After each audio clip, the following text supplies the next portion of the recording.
So ಕರ್ತನಲ್ಲಿ ಪ್ರೀತಿ ಅಂತ ಸಹೋದರ ಸಹೋದರಿಯರೇ, ಆ, ನಾವು ನಮ್ಮ ಸಹೋದರ ಅಂತ ಬರೆದಂಥ 5ನೇ ವಾಲ್ಯೂಮ್ನಲ್ಲಿ ನಾವು ಚಾಪ್ಟರ್ ನಂಬರ್ 11 ಓದ್ತಾ ಇದ್ರಿ. ಸೊ ಪವಿತ್ರಾತ್ಮ ಬಗ್ಗೆ ಅನೇಕ ಒಂದು ವಿರುದ್ಧವಾಗಿರೋಂಥ ಒಂದು ವಾರ್ತೆಗಳನ್ನ. ಸೊ ಲಾಸ್ಟ್ ಟೈಮ್ ನಾವು ನೋಡ್ಬೇಕಾದ್ರೆ ಯಾವ ರೀತಿ ಅಪೋಸ್ಟಲ್ ಪೌಲ್ಗೆ ಆ, ಕೆಲವೊಂದು ಕಾರ್ಯಗಳನ್ನ ಮಾಡೋದಕ್ಕೆ ದೇವರು ಯಾವ ಥರ ಪ್ರೇರಣೆ ಮಾಡಿದ್ರು ಅಲ್ಲಿ ವಾಕ್ಯದ ನೋಡ್ಬೇಕಾದ್ರೆ ಪವಿತ್ರಾತ್ಮನ ಮುಖಾಂತರ ನೋಡಿದ್ರೆ. ಸೊ ಅದ ಅರ್ಥ ಏನು ಅಂತ ನಾವು ಕಳಿಸ್ತಿ ನೋಡಿದ್ರೆ ಅದನ್ನು ನಮಗೆ ಕಂಟಿನ್ಯೂ ಮಾಡೋಣ. ಇಂಗ್ಲೀಷಲ್ಲಿ ಪೇಜ್ ನಂಬರ್ 277, ಕನ್ನಡದಲ್ಲಿ ಪೇಜ್ ನಂಬರ್ 172. ಸೊ ಯಾರೋ ಸೋದರ ಸೋದರಿಗಳೆಲ್ಲ ಯಾರೋ ಓದ್ತಿರೋ ಅವರೆಲ್ಲ ಕೈಗಳಿತ್ತರ ಅವಕಾಶ ಕೊಡೋಕೆ ಅನುಕೂಲ ಆಗ್ಬೋದು. ನಿನಗೆ ಬೇಡಿಗಳು ಸಂಕಟಗಳು ಕಾದುಕೊಂಡವೆ ಎಂದು ಪವಿತ್ರಾತ್ಮನು ಎಲ್ಲಾ ಪಟ್ಟಣಗಳಲ್ಲಿಯೂ ನನಗೆ ಖಂಡಿತವಾಗಿ ಹೇಳುತ್ತಾನೆ. ಅಪೋಸ್ತಲ ಕೃತ್ಯಗಳು 20:23. ಪವಿತ್ರಾತ್ಮನ ವ್ಯಕ್ತಿತ್ವದ ಆಲೋಚನೆಯ ಅಗತ್ಯತೆಯು ಇಲ್ಲಿ ಕಂಡುಬರುವುದಿಲ್ಲ. ಇದಕ್ಕೆ ವ್ಯತಿರಿಕ್ತವಾಗಿ, ಉದಾಹರಣೆಯಾಗಿ, ದೇವರ ಪವಿತ್ರ ಚಿತ್ತ ಅಥವಾ ಆತ್ಮನು ಯೆರೂಸಲೇಮಿನಲ್ಲಿ ಕಾದುಕೊಂಡಿರುವ ಬೇಡಿಗಳು ಸಂಕಟಗಳು ಇವುಗಳ ಬಗ್ಗೆ ಪೌಲನಿಗೆ ತಿಳಿಸುವುದಾಗಿದೆ. ಇಂತಹ ಒಂದು ಸಂದರ್ಭವನ್ನು ಕೈಸರಿಯದಲ್ಲಿ ಉಂಟಾದ ವಿವರಗಳನ್ನು ಗಮನಿಸಿರಿ. ಆ ಸಭೆಯಲ್ಲಿ ಅಗಬನೆಂಬಾತನು ಇದ್ದನು. ಆ ಕಾಲದಲ್ಲಿ ಸಾಮಾನ್ಯವಾದ ಪ್ರವಾದನ ವರವನ್ನು ಆತನು ಹೊಂದಿದ್ದನು.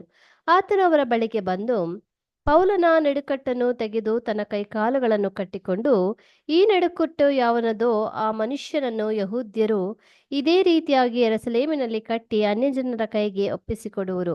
ಹೀಗೆ ಪವಿತ್ರಾತ್ಮನು ಹೇಳುತ್ತಾನೆಂಬುದಾಗಿ ಹೇಳಿದನು. ಅಪೋಸ್ತಲ ಕೃತ್ಯಗಳು 21ನೇ ಅಧ್ಯಾಯ 10 ಮತ್ತು 11ನೇ ವಚನ ಎಂದು ಬರೆಯಲ್ಪಟ್ಟಿದೆ. ಇದಕ್ಕೆ ಕಾರಣರಾದ ಸ್ನೇಹಿತರು ಮೊದಲಿಗೆ ಪೌಲನನ್ನು ಯೆರೂಸಲೇಮಿಗೆ ಹೋಗಲು ಅಡ್ಡಿಪಡಿಸ ಪ್ರಯತ್ನಿಸಿದರು.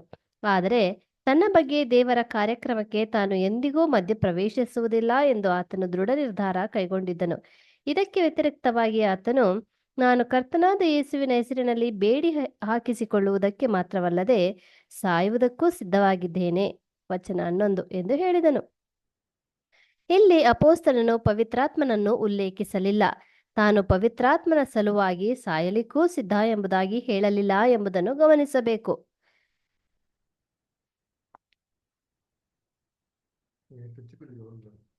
ಕೈಸರಿಯದ ಸ್ನೇಹಿತರು ಅಪೋಸ್ತಲನ ಅಚಲತೆಯನ್ನು ಗ್ರಹಿಸಿ ಅವನು ಒಡಂಬಡದೆ ಇದ್ದದರಿಂದ ಕರ್ತನ ಚಿತ್ತವಿದ್ದಂತೆ ಆಗಲಿ ಎಂದು ಹೇಳಿ ಸುಮ್ಮನಾದರು, ವಚನ 14. ಹಾಗಾಗಿ ಪ್ರತಿ ಸಂದರ್ಭದಲ್ಲೂ ಪವಿತ್ರಾತ್ಮದ ಸಾಕ್ಷ್ಯವನ್ನು ಆದಿಸಭೆ ಅಂಗೀಕರಿಸುತ್ತಿತ್ತು. ಅದು ಕರ್ತನಾದ ಯೇಸುವಿನ ಆ ಚಿತ್ತವೂ ತಂದೆಯ ಚಿತ್ತವೂ ಸಹ. ಅಪೋಸ್ತಲ ಕೃತ್ಯಗಳು 21ನೇ ಅಧ್ಯಾಯ 10ರಿಂದ 14ನೇ ವಚನ. Thank you. ಕರ್ತನಲ್ಲಿ ಪ್ರೀತಿ ಅಂತ ಸೌರಗಳು ನೋಡ್ಬೇಕಾದ್ರೆ ಇಲ್ಲಿ ಅಪೋಸ್ಟಲ್ ಪೌಲ್ಗೆ ಯಾವ ರೀತಿ ಒಂದು ನಗರದಲ್ಲಿ ಹೋಗ್ಬೇಕಾದ್ರೆ ಕಷ್ಟ ಸಂಕಟಗಳು ಹಿಂಸೆಗಳು ಬರ್ತಾರೆ ಅಂದ್ಬಿಟ್ಟು ದೇವ್ರು ಏನ್ ಮಾಡ್ತಾರೆ, ಒಂದು ಪವಿತ್ರಾತ್ಮ ಮುಖಾಂತರ ಹೇಳ್ತಾರೆ ಅಂತ ಅಂದ್ಬಿಟ್ಟು ವಾರ್ತೆ ನೋಡ್ತೀವಿ. ಇಲ್ಲಪ್ಪ ಅಂದ್ರೆ ಅಪೋಸ್ಟಲ್ ಕೃತ್ಯಗಳು 20ನೇ ಅಧ್ಯಾಯ 23ನೇ ವಾಕ್ಯ. ಯಾರು ಓದ್ತೀರಾ? ಆಕ್ಟ್ಸ್ 20:23.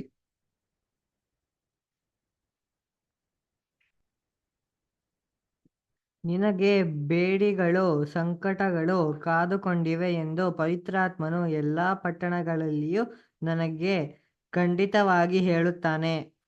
ಸೊ ಪವಿತ್ರಾತ್ಮನು ಖಂಡಿತವಾಗ ಹೇಳ್ತಾನೆ ಅಂತ ಅಂದ್ಬಿಟ್ಟು ಇಲ್ಲಿ ಹೇಳ್ತಾರೆ. ಹಂಗಾರೆ ಏನರ್ಥ? ಆ ಅಂದ್ರೆ ದೇವರು ಏನೋ ಒಂದು ಸ್ಪೆಷಲ್ ಆಗಿ ಅಪೋಸ್ಟಲ್ ಪೌಲ್ಗೆ ಒಂದು ಇನ್ಫಾರ್ಮೇಶನ್ ಕೊಟ್ಟಿದ್ರಾ ಅಂತ ನೋಡ್ಬೇಕಾದ್ರೆ ಇದರ್ಥ ಏನಪ್ಪಾ ಅಂತಂದ್ರೆ, ಅಪೋಸ್ಟಲ್ ಪೌಲ್ನ ಕರಿಬೇಕಾರನೆ ದೇವರು ಆತನ ಚಿತ್ತ ಇವರು ಒಂದು ಜೀವನದಲ್ಲಿ ಹೆಂಗ್ ನೆರವೇರ್ತಾರೆ ಅಂದ್ಬಿಟ್ಟು ಫಸ್ಟ್ ಟೈಮ್ ಮಾಡಿದ್ರು, ಇನ್ಫಾರ್ಮ್ ಮಾಡಿದ್ರು ಅಲ್ವರ. ಅದರಿಂದ ಆ ವಾರ್ತೆನೂ ಕೂಡ ಓದ್ಬಿಡೋಣ. ಎಲ್ಲಪ್ಪ ಅಂದ್ರೆ ಅಪೋಸ್ಟಲ್ ಕೃತ್ಯಗಳು 9ನೇ ಅಧ್ಯಾಯ 15 ಮತ್ತು 16 ನೋಡಿದ್ದೀನಿ. ಅಪೋಸ್ಟಲ್ ಕೃತ್ಯಗಳು 9ನೇ ಅಧ್ಯಾಯ 15 ಮತ್ತು 16ನೇ ವಾಕ್ಯ. ಕರ್ತನು ಅವನಿಗೆ, ನೀನು ಹೋಗು, ಆ ಮನುಷ್ಯನು ಅನ್ಯಜನರಿಗೂ ಅರಸುಗಳಿಗೂ ಇಸ್ರಾಯೇಲ್ಯರಿಗೂ ನನ್ನ ಹೆಸರನ್ನು ತಿಳಿಸುವುದಕ್ಕಾಗಿ ನಾನು ಆರಿಸಿಕೊಂಡ ಸಾಧನವಾಗಿದ್ದಾನೆ. ಅವನು ನನ್ನ ಹೆಸರಿನ ನಿಮಿತ್ತ ಎಷ್ಟು ಹಿಂಸೆ ಅನುಭವಿಸಬೇಕೆಂಬುದನ್ನು ನಾನೇ ಅವನಿಗೆ ತೋರಿಸುವೆನು ಎಂದು ಹೇಳಿದನು. ನೋಡ್ರ, ನಾನೇ ಅವ್ನಿಗೆ ಏನ್ ಮಾಡ್ತೀನಿ ನೋಡಿಸುವೇನು ಅಂತ ಅಂದ್ಬಿಟ್ಟು ಅದು ಕರ್ತನ ಏನ್ ಮಾಡ್ತಾರೆ ಫಸ್ಟ್ ಹೇಳಿದ್ರು, ಅದು ತೋರಿಸ್ತೀನಿ ಅಂತ. ಹಂಗಾರೆ ಏನರ್ಥ? ಅವ್ರನ್ನ ಕರಿಬೇಕಾದ್ರೆ ಯಾವ ರೀತಿ ಕ್ರಿಸ್ತನಲ್ಲಿ ಎಷ್ಟೋ ರೀತಿ ಹಿಂಸೆಗಳು ಸಂಕಟಗಳೆಲ್ಲ ಅನುಭವಿಸ್ಬೇಕು ಅಂತ ಫಸ್ಟ್ ಏನ್ ಮಾಡೋರು ಅವ್ನಿಗೆ ಇನ್ಫಾರ್ಮೇಶನ್ ಕೊಟ್ಟವ್ರೆ. ಅದರಿಂದ ಇವಾಗ ಸುವಾರ್ತೆ ಹೊಸದಾಗಿ ಸರಲ್ಪಡ್ತಾ ಇದೆ.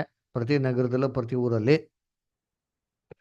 ಅದನ್ನ ಕೇಳೋರೆಲ್ಲ ಯಾರಪ್ಪ ಅಂತಂದ್ರೆ ಅನ್ಯ ಜನಾಂಗದವರು. ನಮಗೆ ಚೆನ್ನಾಗಿ ಗೊತ್ತಿರಂಗೆ ಅಪೋಸ್ಟಲ್ ಪೌಲ್ನ ದೇವ್ರು ಯೂಸ್ ಮಾಡ್ಕೊಂಡಿದ್ದು ಸ್ಪೆಷಲ್ ಆಗಿ ಅನ್ಯ ಜನಾಂಗದವ್ರಿಗೆ ಏನ್ರಿ ಸುವಾರ್ತೆಗಳನ್ನ ಸಾರದಿಕ್ಕೆ. ಅಲ್ಲೇ ಹೇಳ್ತಿಲ್ಲ, ರಾಜ್ಯಗಳ ಮುಂದೆ ಅರಸುಗಳ ಮುಂದೆ ಅಲ್ವರ ಇವ್ರಿಗೆಲ್ಲ ವಿಟ್ನೆಸ್ ಮಾಡೋದಕ್ಕೆ ಅಪೋಸ್ಟಲ್ ಪೌಲ್ನ ಚೂಸ್ ಮಾಡಿದ್ರು. ಇವಾಗ ಯೋಚನೆ ಮಾಡ್ರಿ, ಎಲ್ಲ ಆಪೋಸಿಟ್ ಆಗಿರೋಂಥ ನೇಚರಲ್ಲಿ ಅವ್ರಿಗೆ ವಿಟ್ನೆಸ್ ಮಾಡ್ಬೇಕಾದ್ರೆ ಅಫ್ಕೋರ್ಸ್ ಹಿಂಸೆ, ತೊಂದರೆ, ಕಷ್ಟ, ವೇದನೆಗಳೆಲ್ಲ ಬರ್ತದೋ ಇಲ್ವೋ ಅಂದ್ರೆ ಖಂಡಿತವಾಗೂ ಬಂದೇ ಬರ್ತದ್ರಿ. ಇಂದ ತಪ್ಪಿಸ್ಕೊಳಕ್ಕೆ ಸಾಧ್ಯನೇ ಇಲ್ಲ ಅಲ್ವರ.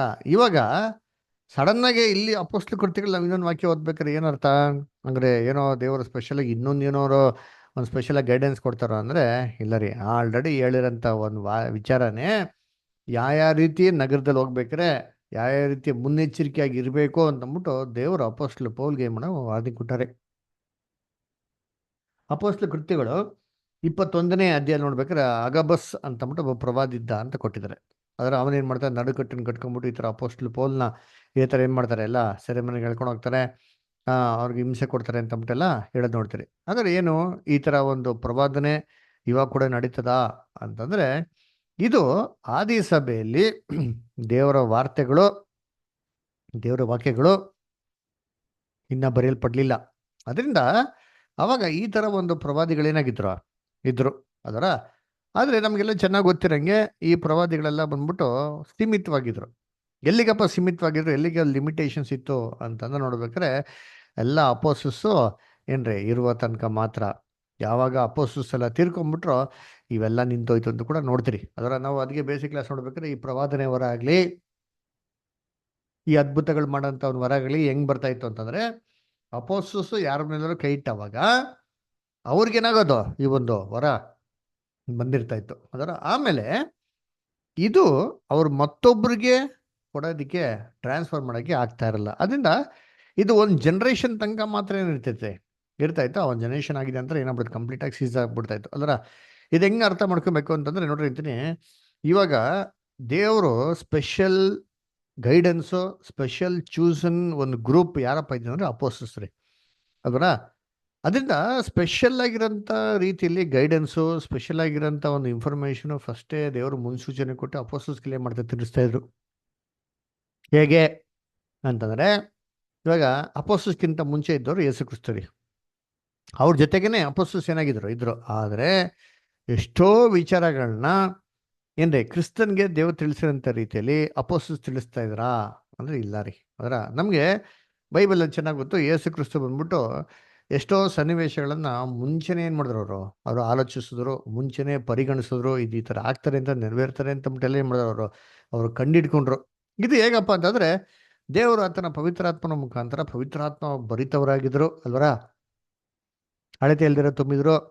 ಅದಕ್ಕೆ ನೋಡ್ಬೇಕಾದ್ರೆ ಮುಂಚೆ ಆಗಂಥ ವಿಚಾರಗಳು, ಎಷ್ಟೋ ವಿಚಾರಗಳು ನಮ್ಮ ಯೇಸು ಕ್ರಿಸ್ತನಿಗೆ ಮೊದಲೇ ಮಾಡ್ತಿದ್ರು, ತಿಳಿಸ್ತಾ ಇದ್ರು. ಯಾಕೆಂದರೆ ದೇವ್ರಿಗೆ ಅಷ್ಟು ಅನ್ಯೋನ್ಯವಾಗಿದ್ರು, ಪವಿತ್ರಾತ್ಮ ಭರಿತರಾಗಿದ್ರು, ದೇವರೊಂದು ಚೂಸನ್ ಒಂದು ಏನಾಗಿದೆ, ಒಂದು ಮಗನಾಗಿದ್ದ ಅಲ್ವರ. ಅದನ್ನ ಅಪೋಸ್ಟಲ್ಸ್ಗೆ ಏನು ಮಾಡಲಿಲ್ಲ ದೇವರು ಆ ಟೈಮಲ್ಲಿ ತಿಳಿಸ್ತಾ ಇರಲ್ಲ. ಯೇಸು ಕ್ರಿಸ್ತನಿಗೆ ಗೊತ್ತಾಗಿರೋಂಥ ವಿಚಾರಗಳು ಅಪೋಸ್ಟಲ್ಸ್ಗೆ ಅರ್ಥ ಆಗ್ತಾ ಇರಲ್ಲ ಕಾಲದಲ್ಲಿ, ಹೇಳೋಕ್ಕೆ ವಿವರಿಸೋದಕ್ಕೆ ಟ್ರೈ ಮಾಡೋದು ಕೂಡ ಅದರ. ಅದರಿಂದ ಅಪೋಸ್ಟಲ್ಸ್ ಎಲ್ಲ ಹೆಂಗಿದ್ರು, ಇಗ್ನೋರೆಂಟ್ ಆಗಿದ್ರು. ಅದರ ಹೆಂಗೆ ದೇವ್ರು ತಿಳಿಸ್ತಾ ಇದ್ದು ಪ್ರವಾದನೆಯಲ್ಲಿರೋಂಥ ಎಷ್ಟೋ ವಾಕ್ಯಗಳು ಯಾವ್ಯಾವ ರೀತಿ ನೆರವೇರಬೇಕು ಆತನ ಜೀವನದಲ್ಲಿ ಅಂತ ಹೇಳಬೇಕಾದ್ರೆ ಕ್ರಿಸ್ತಂಗೂ ಒಂದೊಂದು ವಿಚಾರಗಳೇನಾಯ್ತು ಕ್ಲಾರಿಟಿ ಬರೋಕ್ಕೆ ಏನಾಯ್ತು ಅಲ್ಲಿ ಶುರು ಆಯಿತು. ಅದರ ಇವಾಗ ಇದೇ ಥರ ಫರ್ದರ್ ಬನ್ನಿ. ಅದರ ಅಪೋಸ್ಟಲ್ಸ್ಗೆ ಫಸ್ಟ್ ಗೊತ್ತಾಗ್ತಾ ಇರಲ್ಲ. ಆದರೆ ಯಾವಾಗ ಪೆಂಟಿಕಾಸ್ಟ್ ದಿನ ಪವಿತ್ರಾತ್ಮ ಬಂತೋ ಏನ್ರಿ ಎಲ್ಲ ಸಭೆ ಮೇಲೆ ಬಂತು. ಆದರೆ ಅಪೋಸ್ಟಲ್ಸ್ಗೆ ಸ್ಪೆಷಲ್. ಯಾಕಪ್ಪ ಸ್ಪೆಷಲ್ ಅಂತಂದ್ರೆ ದೇವ ಚೂಸನ್ 12, 12 ಮಂದಿ ದೇವರಿಂದ ಆಯ್ಕೆಯಾಗಿರೋದ್ರಿಂದ ದೇವರು ಮಾರ್ಗದಲ್ಲಿ ನಡೆಯುವಂಥ ಒಂದು ಪ್ರತ್ಯೇಕವಾಗಿರೋಂಥ ವ್ಯಕ್ತಿಗಿಂತ ಇವ್ರ ಮುಖಾಂತರ ಲೋಕದ ಕಟ್ಟೆ ಕಡೆಗೆ ಸ್ವಾರ್ಥ ಹೋಗ್ಬೇಕಂತ ಅವಶ್ಯಕತೆ ಇರೋದ್ರಿಂದ ಸ್ಪೆಷಲ್ ಗೈಡೆನ್ಸು, ಸ್ಪೆಷಲ್ ಏನ್ರಿ ಒಂದು ಮಾನಿಟರಿಂಗು ಯಾರಿಗಪ್ಪ ಕೊಟ್ಟಿದ್ರು ಅಂದರೆ ಅಪೋಸ್ಟಲ್ಸ್ ಕೊಟ್ಟಿದ್ರು. ಯೇಸು ಕ್ರಿಸ್ತಂಗೆ ಹಿಂಗೆ ಮುಂದೆ ಆಗಂಥ ವಿಚಾರಗಳು, ಅನೇಕ ವಿಚಾರಗಳನ್ನ ತಿಳಿಸ್ತಾ ಇದ್ರು. ಈ ಥರ ಅಪೋಸ್ಟಲ್ಸ್ಗೂ ಕೂಡ ಏನು ಮಾಡ್ತಿದ್ರು ಅಲ್ಲಿ ದೇವರು ಅಲ್ಲಿ ತಿಳಿಸ್ತಾ ಇದ್ರು. ಅದರ ಅದರಿಂದ ನೋಡ್ಬೇಕಾದ್ರೆ ಇದೇನು ದೊಡ್ಡ ಆಶ್ಚರ್ಯ ಇಲ್ಲ ರೀ. ಅದರ ಯಾಕಪ್ಪ ಅಂದರೆ ಕೆಲವು ವಿಚಾರಗಳನ್ನ ದೇವರು ಫೇತ್ಫುಲ್ ಆಗಿರೋಂಥ ಮಕ್ಳುಗಳಿಗೆ ಏನು ಮಾಡ್ತಾರೆ, ಅಡ್ವಾನ್ಸ್ ಆಗಿ ಏನು ಮಾಡ್ತಾರೆ, ಕೆಲವು ವಿಚಾರಗಳನ್ನ ತಿಳಿಸ್ಕೊಡ್ತಾರೆ. ಹಂಗಂದಿದ ತಕ್ಷಣ ಅವೆಲ್ಲ ಪ್ರವಾದಿಗಳಾಗ್ತಾರೆ ಅಂತಲ್ಲ ರೀ. ಆಲ್ರೆಡಿ ಸತ್ಯವೇದದಲ್ಲಿ ದೇವ್ರು ಕೊಟ್ಟಿರೋಂಥ ಒಂದು ಅನುಭವಗಳ ಮುಖಾಂತರ, ವಾಕ್ಯಗಳ ಮುಖಾಂತರ ದೇವ್ರಿಗೆ ಭಯಭಕ್ತಿ ನಡೆಯುವಂಥ ಮಕ್ಳುಗಳಿಗೆ ದೇವ್ರು ಏನು ಮಾಡ್ತಾರೆ ಅಂದರೆ ಒಂದು ರೀತಿಯಲ್ಲಿ ಒಂದು ಒಂದು ಒಂದು ಟೆಲಿಸ್ಕೋಪ್ ವ್ಯೂ ಅಂತ ಏನು ಮಾಡ್ತಾರೆ ಕೊಡ್ತಾರೆ. ಅದರ ನೋಡಿ ಒಂದು ವಾಕ್ಯ ಓದೋಣ. ಯಾರು 2 ತಿಮೋತಿ 4:8 ಹೋದ್ರಿ. 2 ತಿಮೋತಿ 4:8.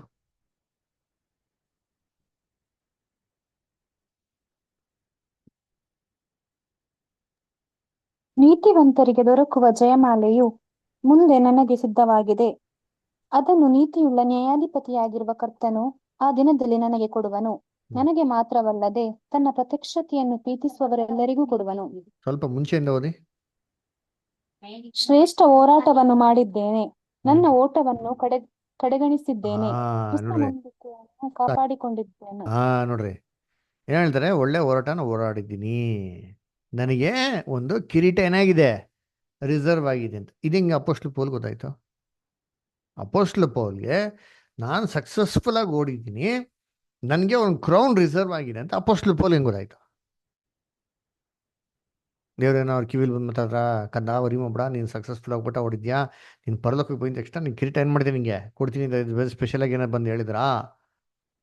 ಹಾಂ, ಇನ್ನೊಂದು ವಾಕ್ಯ ಹೋಗೋಣ. ಪೀಟರ್ ಬನ್ನಿ, ಫಸ್ಟ್ ಪೀಟರ್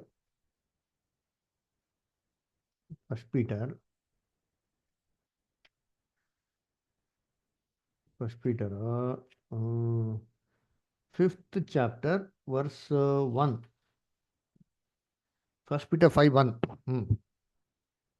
ಸಭೆಯ ಹಿರಿಯರೇ, ಜೊತೆ ಹಿರಿಯವನಾದ ನಾನು ಕ್ರಿಸ್ತನ ಬಾಧೆಗಳನ್ನು ಕಣ್ಣಾರೆ ಕಂಡವನು. ಇನ್ನು ಮುಂದೆ ಪ್ರತ್ಯಕ್ಷವಾಗುವ ಪ್ರಭಾವದಲ್ಲಿ ಪಾಲುಗಾರನು ಆಗಿದ್ದು ಏನು ಹೇಳ್ತಾರೆ?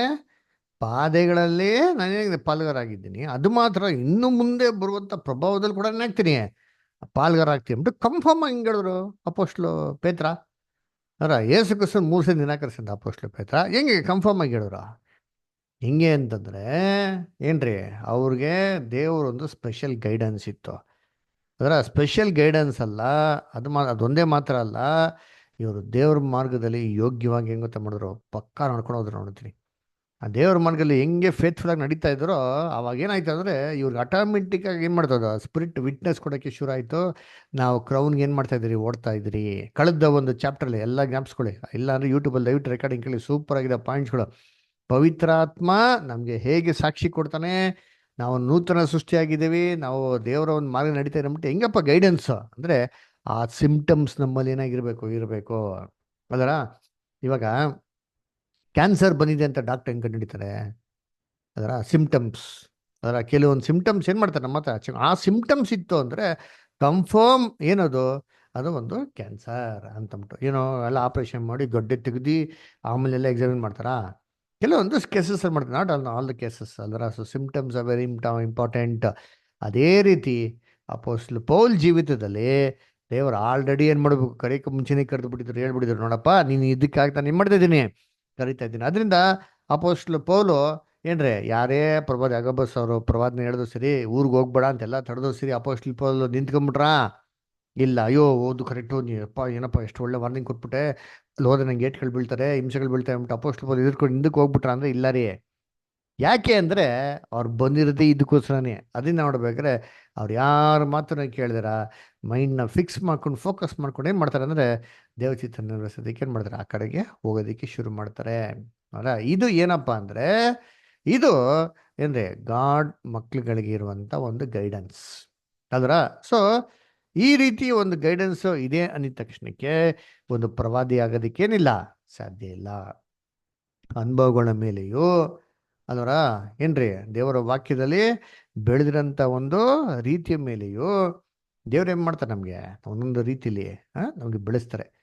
ಯಾರಾದರೂ ಹಿಬ್ರಿಯರು 5ನೇ ಅಧ್ಯಾಯ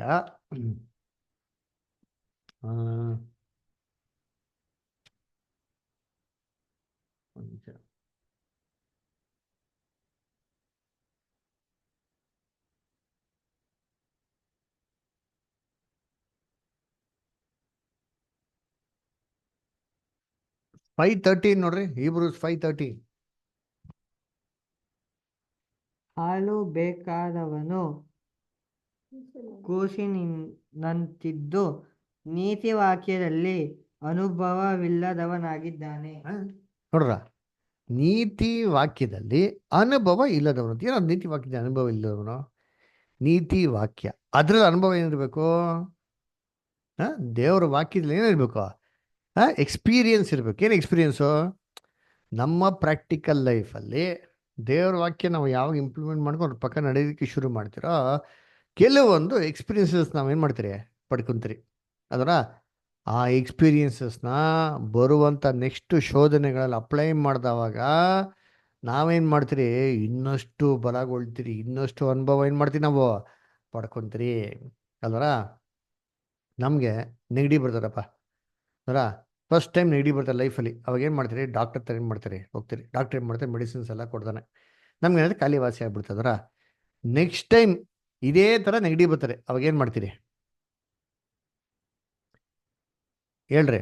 ನೆಕ್ಸ್ಟ್ ಟೈಮ್ ಇದೇ ಥರ ನೆಗಡಿ ಬರ್ತಾವಾಗ ನೀವೆಲ್ಲ ಏನು ಮಾಡ್ತೀರಾ? ಅದೇ ಮಾತ್ರೆ ತಗೊಂಡ್ಬಿಡ್ತೀವಿ. ಅದೇ ಮಾತೆ ತೊಗೊತೀರಿ. ಯಾಕೆ ಹೇಳಿ? ಮೈಂಡಲ್ಲಿ ಫಿಕ್ಸ್ ಆಗಿದೆ, ಅನುಭವ ಇದೆ. ಅದರ ನಾವು ಯಾಕೆ ಹೋಗಿ ಖರ್ಚು ಮಾಡ್ಕೊಬೇಕು? Easy method. ಹೋದ್ರು ಅದೇ ಮೆಡಿಸಿನ್ ಕೊಡ್ತಾರೆ, ಅದೇ ಡಾಕ್ಟ್ರು. ಹಳೆ ನಮ್ಮ ಹತ್ರ ಹಳೆ ಮೆಡಿಸಿನ್ಸ್ ಎಲ್ಲ ಗೊತ್ತಿರೋದ್ರಿಂದ ನಾವೇನು ಮಾಡ್ತೀರಿ? ಅದೇ ಮೆಡಿಸನ್ನ ಏನು ಮಾಡ್ತೀರಿ? ಇಂಪ್ಲಿಮೆಂಟ್ ಮಾಡ್ತೀರಿ. ಇಂಪ್ಲಿಮೆಂಟ್ ಮಾಡಿದವಾಗ ಏನಾಗ್ತದೆ? ಸಕ್ಸಸ್ ಆಗ್ತದೆ ನೋಡ್ರಿ ಅಂತೀರಿ. ಸೇಮ್ ಇದೇ ರೀತಿ ರೀ. ದೇವ್ರ ವಾಕ್ಯದಲ್ಲಿ ದೇವ್ರ ಒಂದೊಂದು ಕೊಡೋಂಥ ಅನುಭವದಲ್ಲಿ ಪಾಠ ಕಲಿತಿರ್ ಗೊತ್ತಾ? ಆ ಕಲ್ತ ಮೇಲೆ ಅದನ್ನು ಯಾವಾಗ ನಾವು ಇಂಪ್ಲಿಮೆಂಟ್ ಮಾಡ್ಕೊತೀರೋ ನಮ್ಮ ಜೀವಿತದಲ್ಲಿ, ನಾವೇನು ಗೊತ್ತಾ ಮಾಡ್ತೀರಿ? ಒಂದು ಪಾಠನ ನಾವೇನು ಮಾಡ್ತೀವಿ ನಮ್ಮ ಲೈಫಲ್ಲಿ ಕಲ್ತ್ಕೊಂತೀರಿ. ನಮ್ಮ ಬ್ಲಡ್ಡಲ್ಲಿ ಅದೇನಾಗ್ತದೆ? ಅಲ್ಲಿ ಆ ಡಿ ಎನ್ ಅಲ್ಲಿ ಅದು ಬಂದು ಸೇರ್ತದೆ. ಇದು ನಮ್ಮ ಬ್ಲಡ್ಡಲ್ಲಿ ಯಾವಾಗ ಇರುವ ತನಕ ಏನಾಗ್ತದೆ ಅಂದರೆ, ಈ ಥರ ನೆಕ್ಸ್ಟ್ ಟೈಮ್ ಏನಾರೋ ಒಂದು ಆಗಿದ ತಕ್ಷಣ ಇಮ್ಮಿಡಿಯೇಟಾಗಿ ಏನು ಮಾಡ್ತಾರೆ? ಅದು ಅಲರ್ಟ್ ಕೊಡ್ತಾನೆ ಇರ್ತಾರೆ. ಹಿಂಗೆ ಮಾಡಿ, ಹಿಂಗೆ ಮಾಡಿ, ಇದೇ ಥರ ಮಾಡಿ, ಇದೇ ಥರ ಮಾಡಿ, ಇದೇ ಥರ ಮಾಡಿ ಅಂದ್ಬಿಟ್ಟು. ಅಂದ್ರೆ ಅದೇ ರೀತಿ ಅಪೊಸ್ತಲ ಪೌಲ್ಗೆ ದೇವರು ಆಲ್ರೆಡಿ ಫಿಕ್ಸ್ ಮಾಡಿದ್ರು. ನೀನು ನನ್ನ ಮಾರ್ಗ ನಡಿಬೇಕಾದ್ರೆ ಎಷ್ಟೆಲ್ಲ ಹಿಂಸೆ ಅನುಭವಿಸ್ಬೇಕು. ಅದಕ್ಕೆ ಹೇಳ್ತಿಲ್ಲ, ಕೊರಿಂಥಲ್ಲಿ ಹೇಳ್ಬೇಕಾದ್ರೆ ಹೇಳ್ತಾರೆ, ಎಷ್ಟು ಸತಿ ಅಡುಗು ಮುಳುಗೋಯ್ತು, ಎಷ್ಟು ಸತಿ ನಾನು ಸುಳ್ಳು ಸೋದರಗಳಿಂದ ಹಿಂಸೆ ಅನುಭವಿಸಿದ್ದೀನಿ, ಎಷ್ಟು ಸತಿ ಪೆಟ್ಟು ತಿಂದೀನಿ, ಎಷ್ಟು ಸತಿ ಸರ್ಕಾರದಿಂದ ಏಟ್ ತಿಂದೀನಿ, ಕಲ್ಲು ಎಸದಿಂದ ಎಷ್ಟು ಸತಿ ಬಿದ್ದಿದ್ದೀನಿ ನಾನು. ಅದರ ಸಮುದ್ರದಲ್ಲಿ ಎಷ್ಟು ದಿನ ಇದೆ, ಹಸಿವು, ಬಾಯಾರಿಕೆ, ವಸ್ತ್ರ ಇಲ್ಲದವನಾಗಿ ಎಷ್ಟೆಲ್ಲ ಕಷ್ಟಪಟ್ಟಿದ್ದೆ. ಯಾಕೆ ಹೇಳ್ತಾರೆ? ಅವ್ರ ಜೀವನದಲ್ಲಿ ಇದಿದೆ ಮೇಯ್ನು ಇದು. ಇದನ್ನ ಅವಾಗ ಅವಾಗ ದೇವ್ರು ಏನು ಮಾಡೋರು? ಅವ್ರಿಗೆ ಅವ್ರ ಮನಸ್ಸಲ್ಲಿ ತಿಳಿಸೋರು. ಅದರ ದಿಸ್ ಇಸ್ ಗಾಡ್ಸ್ ಗೈಡೆನ್ಸ್. ಅದರ ಹಂಗಂತ ತಕ್ಷಣ ಬಿಟ್ಟು ಪವಿತ್ರ ಅಥವಾ ಒಂದು ವ್ಯಕ್ತಿ ಅವ್ರ ಪಕ್ಕದ ಕೂತ್ಕೊಂಡ್ಬಿಟ್ಟು, ನೋಡಪ್ಪ ಪೌಲು ಹಿಂಗೆ ಹೋಗ್ತಾ ಇದ್ಯಾ, ಇಲ್ಲ ಹಿಂಸೆ ಅನ್ಭವಿಸ್ತೀಯಾ ಅಂತ ಹೇಳಿದ್ರು ಅಂತೇನಿಲ್ಲ, ಏನೂ ಇಲ್ಲ ಅಲ್ವರ. ಅದಕ್ಕೆ ಈ ಥರ ಪ್ರವಾದನೆಗಳು ಏನಾಯ್ತು? ಅದೆಲ್ಲ ಆ ಕಾಲಕ್ಕೆ ನಿಂತೋಯ್ತು. ಅದರ ಇವಾಗ ಆ ಥರ ಪ್ರವಾದನೆಗಳು ಏನಾಗಲ್ಲ, ಯಾವುದು ಇಲ್ಲ ರೀ ಅಲ್ವರ. ಆಮೇಲೆ ಇನ್ನೊಂದು ಏನಪ್ಪ ಅಂದರೆ, ನೀವು ಅಬ್ಸರ್ವ್ ಮಾಡಬೇಕು ಅಂದರೆ, ಆ ಕಾಲದಂಥ ಪ್ರವಾದನೆಗಳು 100ಕ್ಕೆ 100 ಏನಾಗೋದು? ನೆರವೇರೋದು. ಈ ಕಾಲದಲ್ಲ ಹೆಂಗೈತೆ ಅಂದರೆ, ಈ ರೋಡ್ ಸೈಡಲ್ಲಿ ಶಾಸ್ತ್ರಗಳು ಹೇಳ್ತಾರಲ್ಲ, ಅಥವಾ ನ್ಯೂಸ್ ಪೇಪರ್ ಬರ್ತಾರಲ್ಲ ಶಾಸ್ತ್ರಗಳು, ಆ ರೀತಿಯಲ್ಲಿ ಐತೆ. ಏನೋ ನಮ್ಮ ಜೀವನದಲ್ಲಿ ಯಾವುದೋ ಒಂದು ಕ್ಷಣದಲ್ಲಿ ಅದಕ್ಕೆ ಸಂಬಂಧಪಟ್ಟಿರೋ ನೆರವೇರ್ಬಿಟ್ರೆ ನಾವೇನು ಮಾಡ್ಬಿಡ್ತೀರಿ? ಇದನ್ನೇ ಮೈಂಡ್ ಫಿಕ್ಸ್ ಮಾಡ್ಕೊಂಡ್ಬಿಡ್ತೀರಿ. ಹೌದಪ್ಪ, ಇದು ನಿಜವಾಗ್ಲೂ ದೇವರಿಂದ ಆಗಿರೋದು ಅಂತ. ಅದರ ಖಂಡಿತವಾಗಲ್ಲಿ ಈ ಥರ ಮಿಸ್ಟೇಕ್ ಮಾಡಿದ್ರೆ ನಾವು ಸೌಲ್ ರಾಜ್ಯನ ಥರ ಆಗ್ಬಿಡ್ತೀರಿ. ಕಣಿ ಕೇಳೋರು ಚೆಕ್ಕುನ ನೋಡೋರ್ಗೆ ಏನಾಗ್ಬಿಡ್ತೀರಿ? ನಾವು ಸರಿ ಸಮಾನ ಆಗ್ಬಿಡ್ತೀರಿ. ಇದು ದೇವರಿಗೆ ಅಸಹ್ಯ. ಓಕೆನಾ? Okay, next paragraph. ಯಾರು ಓದ್ತೀರಾ? ಯಾರು ಓದ್ತಿದ್ರೆ? Volume brothers sisters. ಓದ್ಬೇಕಾ ಬ್ರದರ್? ಓದಿ. ಯಾರು ಲಕ್ಷ್ಮೀ ಸಿಸ್ಟರ್ ಓದ್ತೀರಾ? ಓದ್ತೀನಿ ನಾನು. ಪ್ರಸನ್ನ ಬ್ರದರ್ ಓದಿ.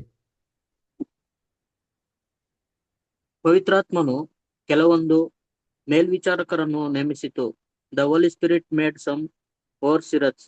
ದೇವರು ಸ್ವರಕ್ತದಿಂದ ಸಂಪಾದಿಸಿಕೊಂಡ ಸಭೆಯನ್ನು ಪರಿಪಾಲಿಸುವುದಕ್ಕಾಗಿ ಪವಿತ್ರಾತ್ಮನು ನಿಮ್ಮನ್ನೇ ಆ ಹಿಂಡಿನಲ್ಲಿ ಅಧ್ಯಕ್ಷರಾಗಿ ಇಟ್ಟಿರುವುದರಿಂದ ನಿಮ್ಮ ವಿಷಯದಲ್ಲಿಯೂ ಎಲ್ಲ ಹಿಂಡಿನ ವಿಷಯದಲ್ಲಿಯೂ ಎಚ್ಚರಿಕೆಯಾಗಿರಿ. ಅಪೊಸ್ತಲ ಕೃತ್ಯಗಳು 20ನೇ ಅಧ್ಯಾಯ 28ನೇ ವಚನ.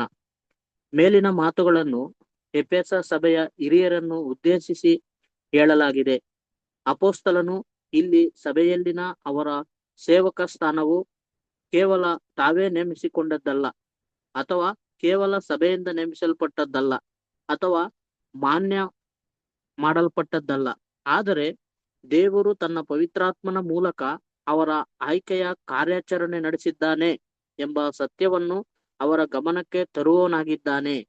ಅವರ ಅಧಿಕಾರದ ಎಲ್ಲ ಸುಲಕ್ಷಣಗಳು ದೇವರ ಮಾನ್ಯತೆಯನ್ನು ಪಡೆದಿದೆ ಮತ್ತು ಅವರ ಅವರು ದೇವರ ಪವಿತ್ರಾತ್ಮ ಅಥವಾ ಪ್ರಭಾವದ ಮಾರ್ಗದರ್ಶನದಲ್ಲಿ ನಿದರ್ಶನದಲ್ಲಿ ನೇಮಕವಾದ ದೆಸೆಯಿಂದ ಸಭೆಯ ಸೇವಕರಾಗಿದ್ದಾರೆ ಮತ್ತು ಅವರ ಆಯ್ಕೆಯ ಸಂಬಂಧದಲ್ಲಿ ಇತರ ವಿಚಾರಗಳು ತಳ್ಳಿ ಹಾಕಲ್ಪಟ್ಟಿವೆ ಎಂಬ ದೃಷ್ಟಿಕೋನವುಳ್ಳ ಸತ್ಯತೆಯನ್ನು ಅವರು ಗ್ರಹಿಸಿಕೊಳ್ಳುವಂತೆ ಆತನು ಮಾಡಿದ್ದಾನೆ.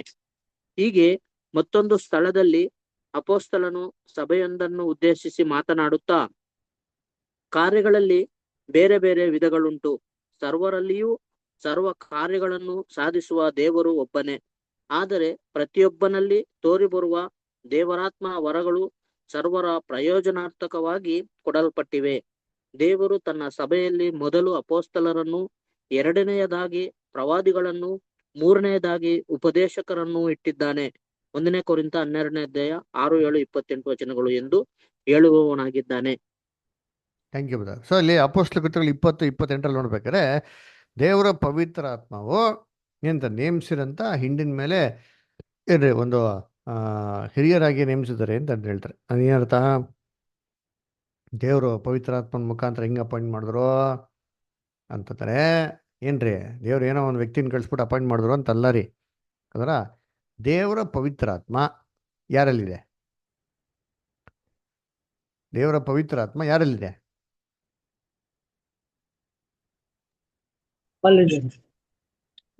ಹಾ, ಯಾರಲ್ಲಿ? ನಮ್ಮಲ್ಲಿದೆ. ವೆರಿ ಗುಡ್ ಅಲ್ವರ. ಸರಿ, ನಮ್ಮಲ್ಲಿ ಎಲ್ಲರೂ ಇದೆ ಅಲ್ವರ. ಯಾರು ಕಾನ್ಸಂಟ್ರೇಟ್ ಮಾಡಿದಾರೋ ಎಲ್ಲಾ ಸೋದರ ಸೋದರಿಗಳಲ್ಲಿ ಪವಿತ್ರಾತ್ಮನಾಗಿದೆ ಇದೆ ಅಲ್ವರ. ಹಂಗಂದ್ರೆ ಏನ್ರಿ, 1-2 ವಾರದ ಮುಂಚೆ ನಾವು ಏನು ಓದೋದನ್ನ ಜ್ಞಾಪಿಸ್ಕೊಳ್ಳಿ. ಅಪೋಸ್ಟ್ಲ ಪೇತ್ರನ್ಗೆ ಅನಾನಿಯಾಸ್ ಮತ್ತು ಸಫೀರಾ ಬಂದು ಸುಳ್ಳು ಹೇಳಿದ್ರೆ ಅದು ಯಾರ ವಿರುದ್ಧವಾಗಿ ಹೇಳ್ದಂಗಿತ್ತು ಅಂತ ನೋಡ್ತೀರಿ ಅಂತಂದ್ರೆ ಅವರಲ್ಲಿರೋಂಥ ಪವಿತ್ರಾತ್ಮ ವಿರುದ್ಧವಾಗಿ ಹೇಳ್ದಂಗಿತ್ತು. ಅದೇ ರೀತಿ ನೋಡ್ಬೇಕಾರೆ ಎಲ್ಲ ಸಹೋದರ ಸಹೋದರಗಳಲ್ಲಿ ಪವಿತ್ರಾತ್ಮ ಇರೋದ್ರಿಂದ ಅಂಥ ದೇವ್ರ ಮಕ್ಕಳು ಯಾರನ್ನೋರೊಬ್ಬರನ್ನ ಆಯ್ಕೆ ಮಾಡಿದ್ರೆ ಅದು ಯಾರ ಒಂದು ಆಯ್ಕೆ ಥರ ಇತ್ತು ಅಂತಂದ್ರೆ ಒಂದು ಪವಿತ್ರಾತ್ಮನ ಆಯ್ಕೆ ಥರ ಇತ್ತು. ಅದರ ಹೇಗೆ ಅವರೆಲ್ಲ ಒಂದೇ ಮನಸ್ಸಿನವರಾಗಿ ಇದ್ರು ಅಲ್ವರ. ನೋಡಿ, ಅಪೊಸ್ತಲ ಕೃತ್ಯಗಳಲ್ಲಿ ಆದಿ ಸಭೆ ಹೆಂಗಿತ್ತು? ಒಂದು ನಿಮಿಷ ರೀ. ಇಲ್ಲಪ್ಪ ಅಂದರೆ ಅಪೊಸ್ತಲ ಕೃತ್ಯಗಳಲ್ಲಿ ಆ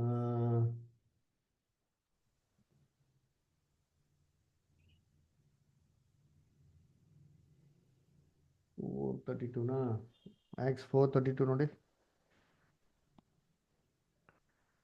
Acts 4:32 ನಂಬಿದ್ದ ಮಂಡಳಿಯವರ ಹೃದಯವೂ ಪ್ರಾಣವೂ ಒಂದೇ ಆಗಿತ್ತು. ಇದಲ್ಲದೆ ಒಬ್ಬನಾದರೂ ತನಗಿದ್ದ ಆಸ್ತಿಯಲ್ಲಿ ಯಾವುದೊಂದನ್ನು ಸ್ವಂತದ್ದಾದದೆಂದು ಹೇಳಲಿಲ್ಲ. ಎಲ್ಲವೂ ಅವರಿಗೆ ಪುದುವಾಗಿ ಇತ್ತು. ನೋಡ್ರ.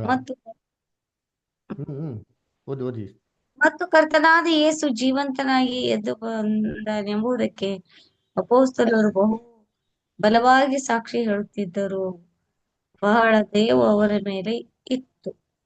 Thank you. ಸದ್ಯ ನೋಡ್ಬೇಕಾದ್ರೆ ಇಲ್ಲಿ ಎಲ್ಲಾ ಮಂಡಳಿಯವರು ಹೆಂಗಿದಂತೆ ಒಂದೇ ಮನಸ್ಸವರಾಗಿದ್ರು ಅಲ್ವರ. ಹೆಂಗೆ ಒಂದು ಮನಸ್ಸವರಾಗಿದ್ರಂತೆ, ಒಂದು ಆತ್ಮ ಉಳ್ಳವರಾಗಿದ್ರು ಅಂತ ಹೇಳ್ತಾರೆ. ಅದೇನರ್ಥ? ಒಂದು ಮನಸ್ಸುಳ್ಳಾಗಿದ್ರೆ ಒಂದು ಗುರಿ ಅಲ್ವರ. ಒಂದೇ ರೀತಿ ಎಲ್ಲ ಒಂದು ಆಲೋಚನೆಗಳು, ಒಂದೇ ರೀತಿ ಎಲ್ಲ ಒಂದು ಉದ್ದೇಶಗಳು. ಏನೋ ವಿಚಾರಕ್ಕೆ ಸೇರ್ಬೇಕು, ಎಲ್ಲ ಹೆಂಗ್ ಸೇರೋರಂತೆ, ಎಲ್ಲ ಒಂದು ಮನಸ್ಸಿನ ಸೇರೋರಂತೆ. ಆವಾಗ ಏನಕ್ಕೆ ಒಂದು ಮನಸ್ಸಿನ ಸೇರಕ್ಕೆ ಅನುಕೂಲ ಆಯಿತು? ಎಲ್ಲ ಬೇರೆ ಬೇರೆ ಜನಗಳೆಲ್ಲ ಬೇರೆ ಬೇರೆ ಜಾಗದಿಂದ, ಬೇರೆ ಬೇರೆ ಒಂದು ಸ್ಥಳದ ಬೇರೆ ಬೇರೆ ಅನುಭವದಲ್ಲಿ ಬಂದರೆ ಹೆಂಗೆ ಒಂದು ಮನಸ್ಸು ಬಂತು ಅಂದರೆ ಇರೋದು ಒಂದು ದೇವರ ಪವಿತ್ರಾತ್ಮ ಅಲ್ವರ. ಒಂದು ಪವಿತ್ರಾತ್ಮ ದೇವರಿಂದ ಬಂದಿರೋದು ಒಂದೇ ಪವಿತ್ರಾತ್ಮ ತಾನೆ. ಅದೆಲ್ಲರ ಮೇಲೆ ಕೊಟ್ಟಿದ್ದಾರೆ, ಅದು ಕಾಮನ್ ಆಗಿರ್ತಾರೆ ಅಲ್ವರ. ಯಾವಾಗ ಎಲ್ಲರೂ ದೇವರ ಪವಿತ್ರಾತ್ಮನ ಒಂದೇ ಲೆವೆಲಲ್ಲಿ ಹೊಂದ್ಕೊಂಡಿದ್ರೋ ಅವ್ರ ಮೈಂಡ್ ಹೆಂಗಪ್ಪ ಇತ್ತು ಅಂತಂದರೆ ಒಂದೇ ಲೆವೆಲ್ಗೆ ಏನಾಗಿತ್ತಿತ್ತು. ಒಬ್ಬ ಡಾಕ್ಟರ್ ಮೈಂಡನ್ನ ಯಾರು ಅರ್ಥ ಮಾಡ್ಕೊಳಕ್ಕೆ ಸಾಧ್ಯ? ಒಬ್ಬ ಡಾಕ್ಟರ್. ಅದರ ಇವಾಗ ಒಬ್ಬ ಬ್ರೈನ್ ಡ್ಯಾಮೇಜ್ ಆಗಿಬಿಟ್ಟಿದೆ ಅದರ. ಆ ಪೇಷಂಟ್ಗೆ ಏನ್ರಿ ಬ್ರೈನ್ ಆಪ್ರೇಷನ್ ಮಾಡ್ಬೇಕಾರೆ ಆ ಡಾಕ್ಟ್ರು ಮತ್ತೊಬ್ಬರು ಡಾಕ್ಟರ್ ಜೊತೆ ಡಿಸ್ಕಸ್ ಮಾಡ್ಬೇಕಾರೆ ಇಬ್ಬರು ಹೆಂಗಿರ್ಬೇಕು? ಇಬ್ಬರು ಮೈಂಡ್ ಏನಾಗಬೇಕು? ಇಬ್ರಿಗೂ ಟ್ಯಾಲಿ ಆಗ್ಬೇಕು ಅಲ್ವರ ಅವ್ರು ದೇವ್ ಬೇರೆ ವಿಷಯ ಕಲ್ತಿರ್ಬೇಕು. ಅಲ್ವರ ಇವಾಗ ಒಬ್ಬ ಏನಿದೆ ಮೆದ್ಲಿನ ಡಾಕ್ಟ್ರು, ಇನ್ನೊಬ್ರು ಕಾರ್ ಮೆಕ್ಯಾನಿಕ್, ಸೂಪರ್ ಐ5 ದೊಡ್ಡ car, imported car mechanic ready ಮಾಡ್ತಾನೆ. ಅವನು ಗಾಡಿನ ರೆಡಿ ಮಾಡೋದೆ, ಇವನು ಮನುಷ್ಯನ ದೇಹ ರೆಡಿ ಮಾಡೋದು. ಸರಿ, ಅವನು ರೆಡಿ ಮಾಡ್ತಾನೆ, ನಾನು ರೆಡಿ ಮಾಡ್ತೀನಿ ಅಂದ್ಬಿಟ್ಟು ಇಬ್ರು ಪಕ್ಕದಲ್ಲಿ ಕೂತ್ಕೊಂಡ್ಬಿಟ್ಟು ಬಾಪ ಒಂದು ಮನುಷ್ಯನ ತಲೆನ ನಾವು ಏನು ಮಾಡೋಣ ಆಪರೇಷನ್ ಮಾಡೋಣ ಅಂದ್ಬಿಟ್ಟು ಇಂಜಿನಿಯರ್ ಪಕ್ಕದಾಗ ಕೂತ್ಕೊಂಡು ಅವ್ನು ಮಾತಾಡಿದ್ರೆ ಅವ್ನಿಗೆ ಅರ್ಥ ಆಯ್ತದ ಅಂದರೆ ಅರ್ಥ ಆಗಲ್ಲ. ಯಾಕೆ ಅರ್ಥ ಆಗಲ್ಲ?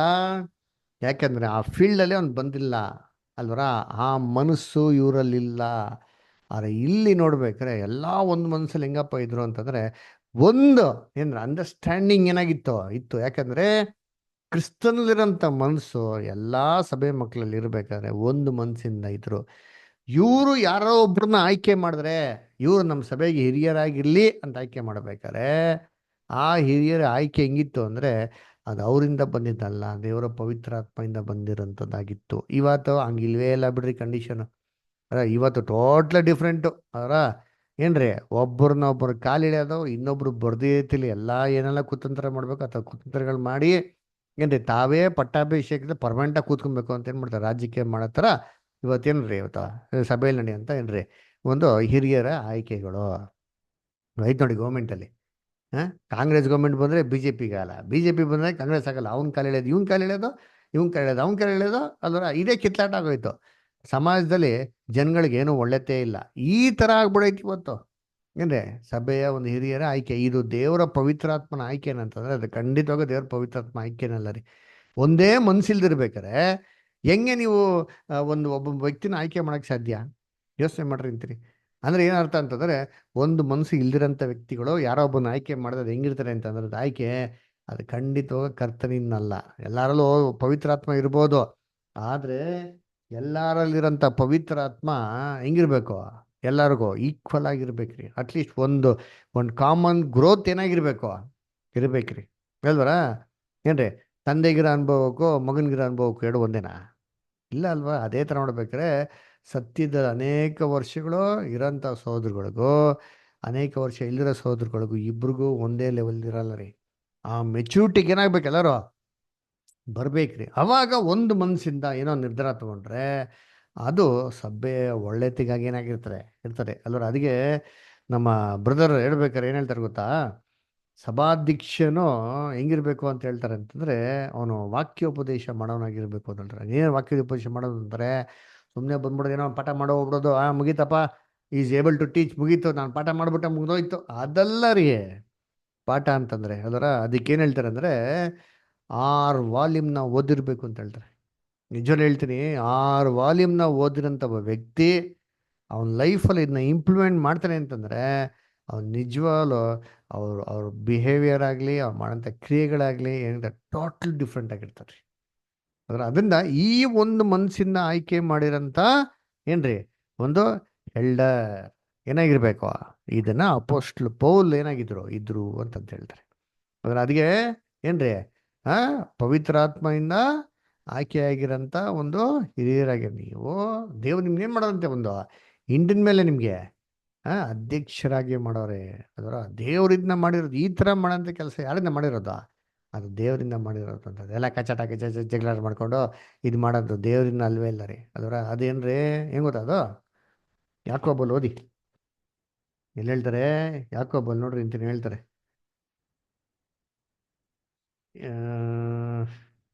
ಯಾಕೋಬು ನಿಮಿಷ 3ನೇ ಅಧ್ಯಾಯ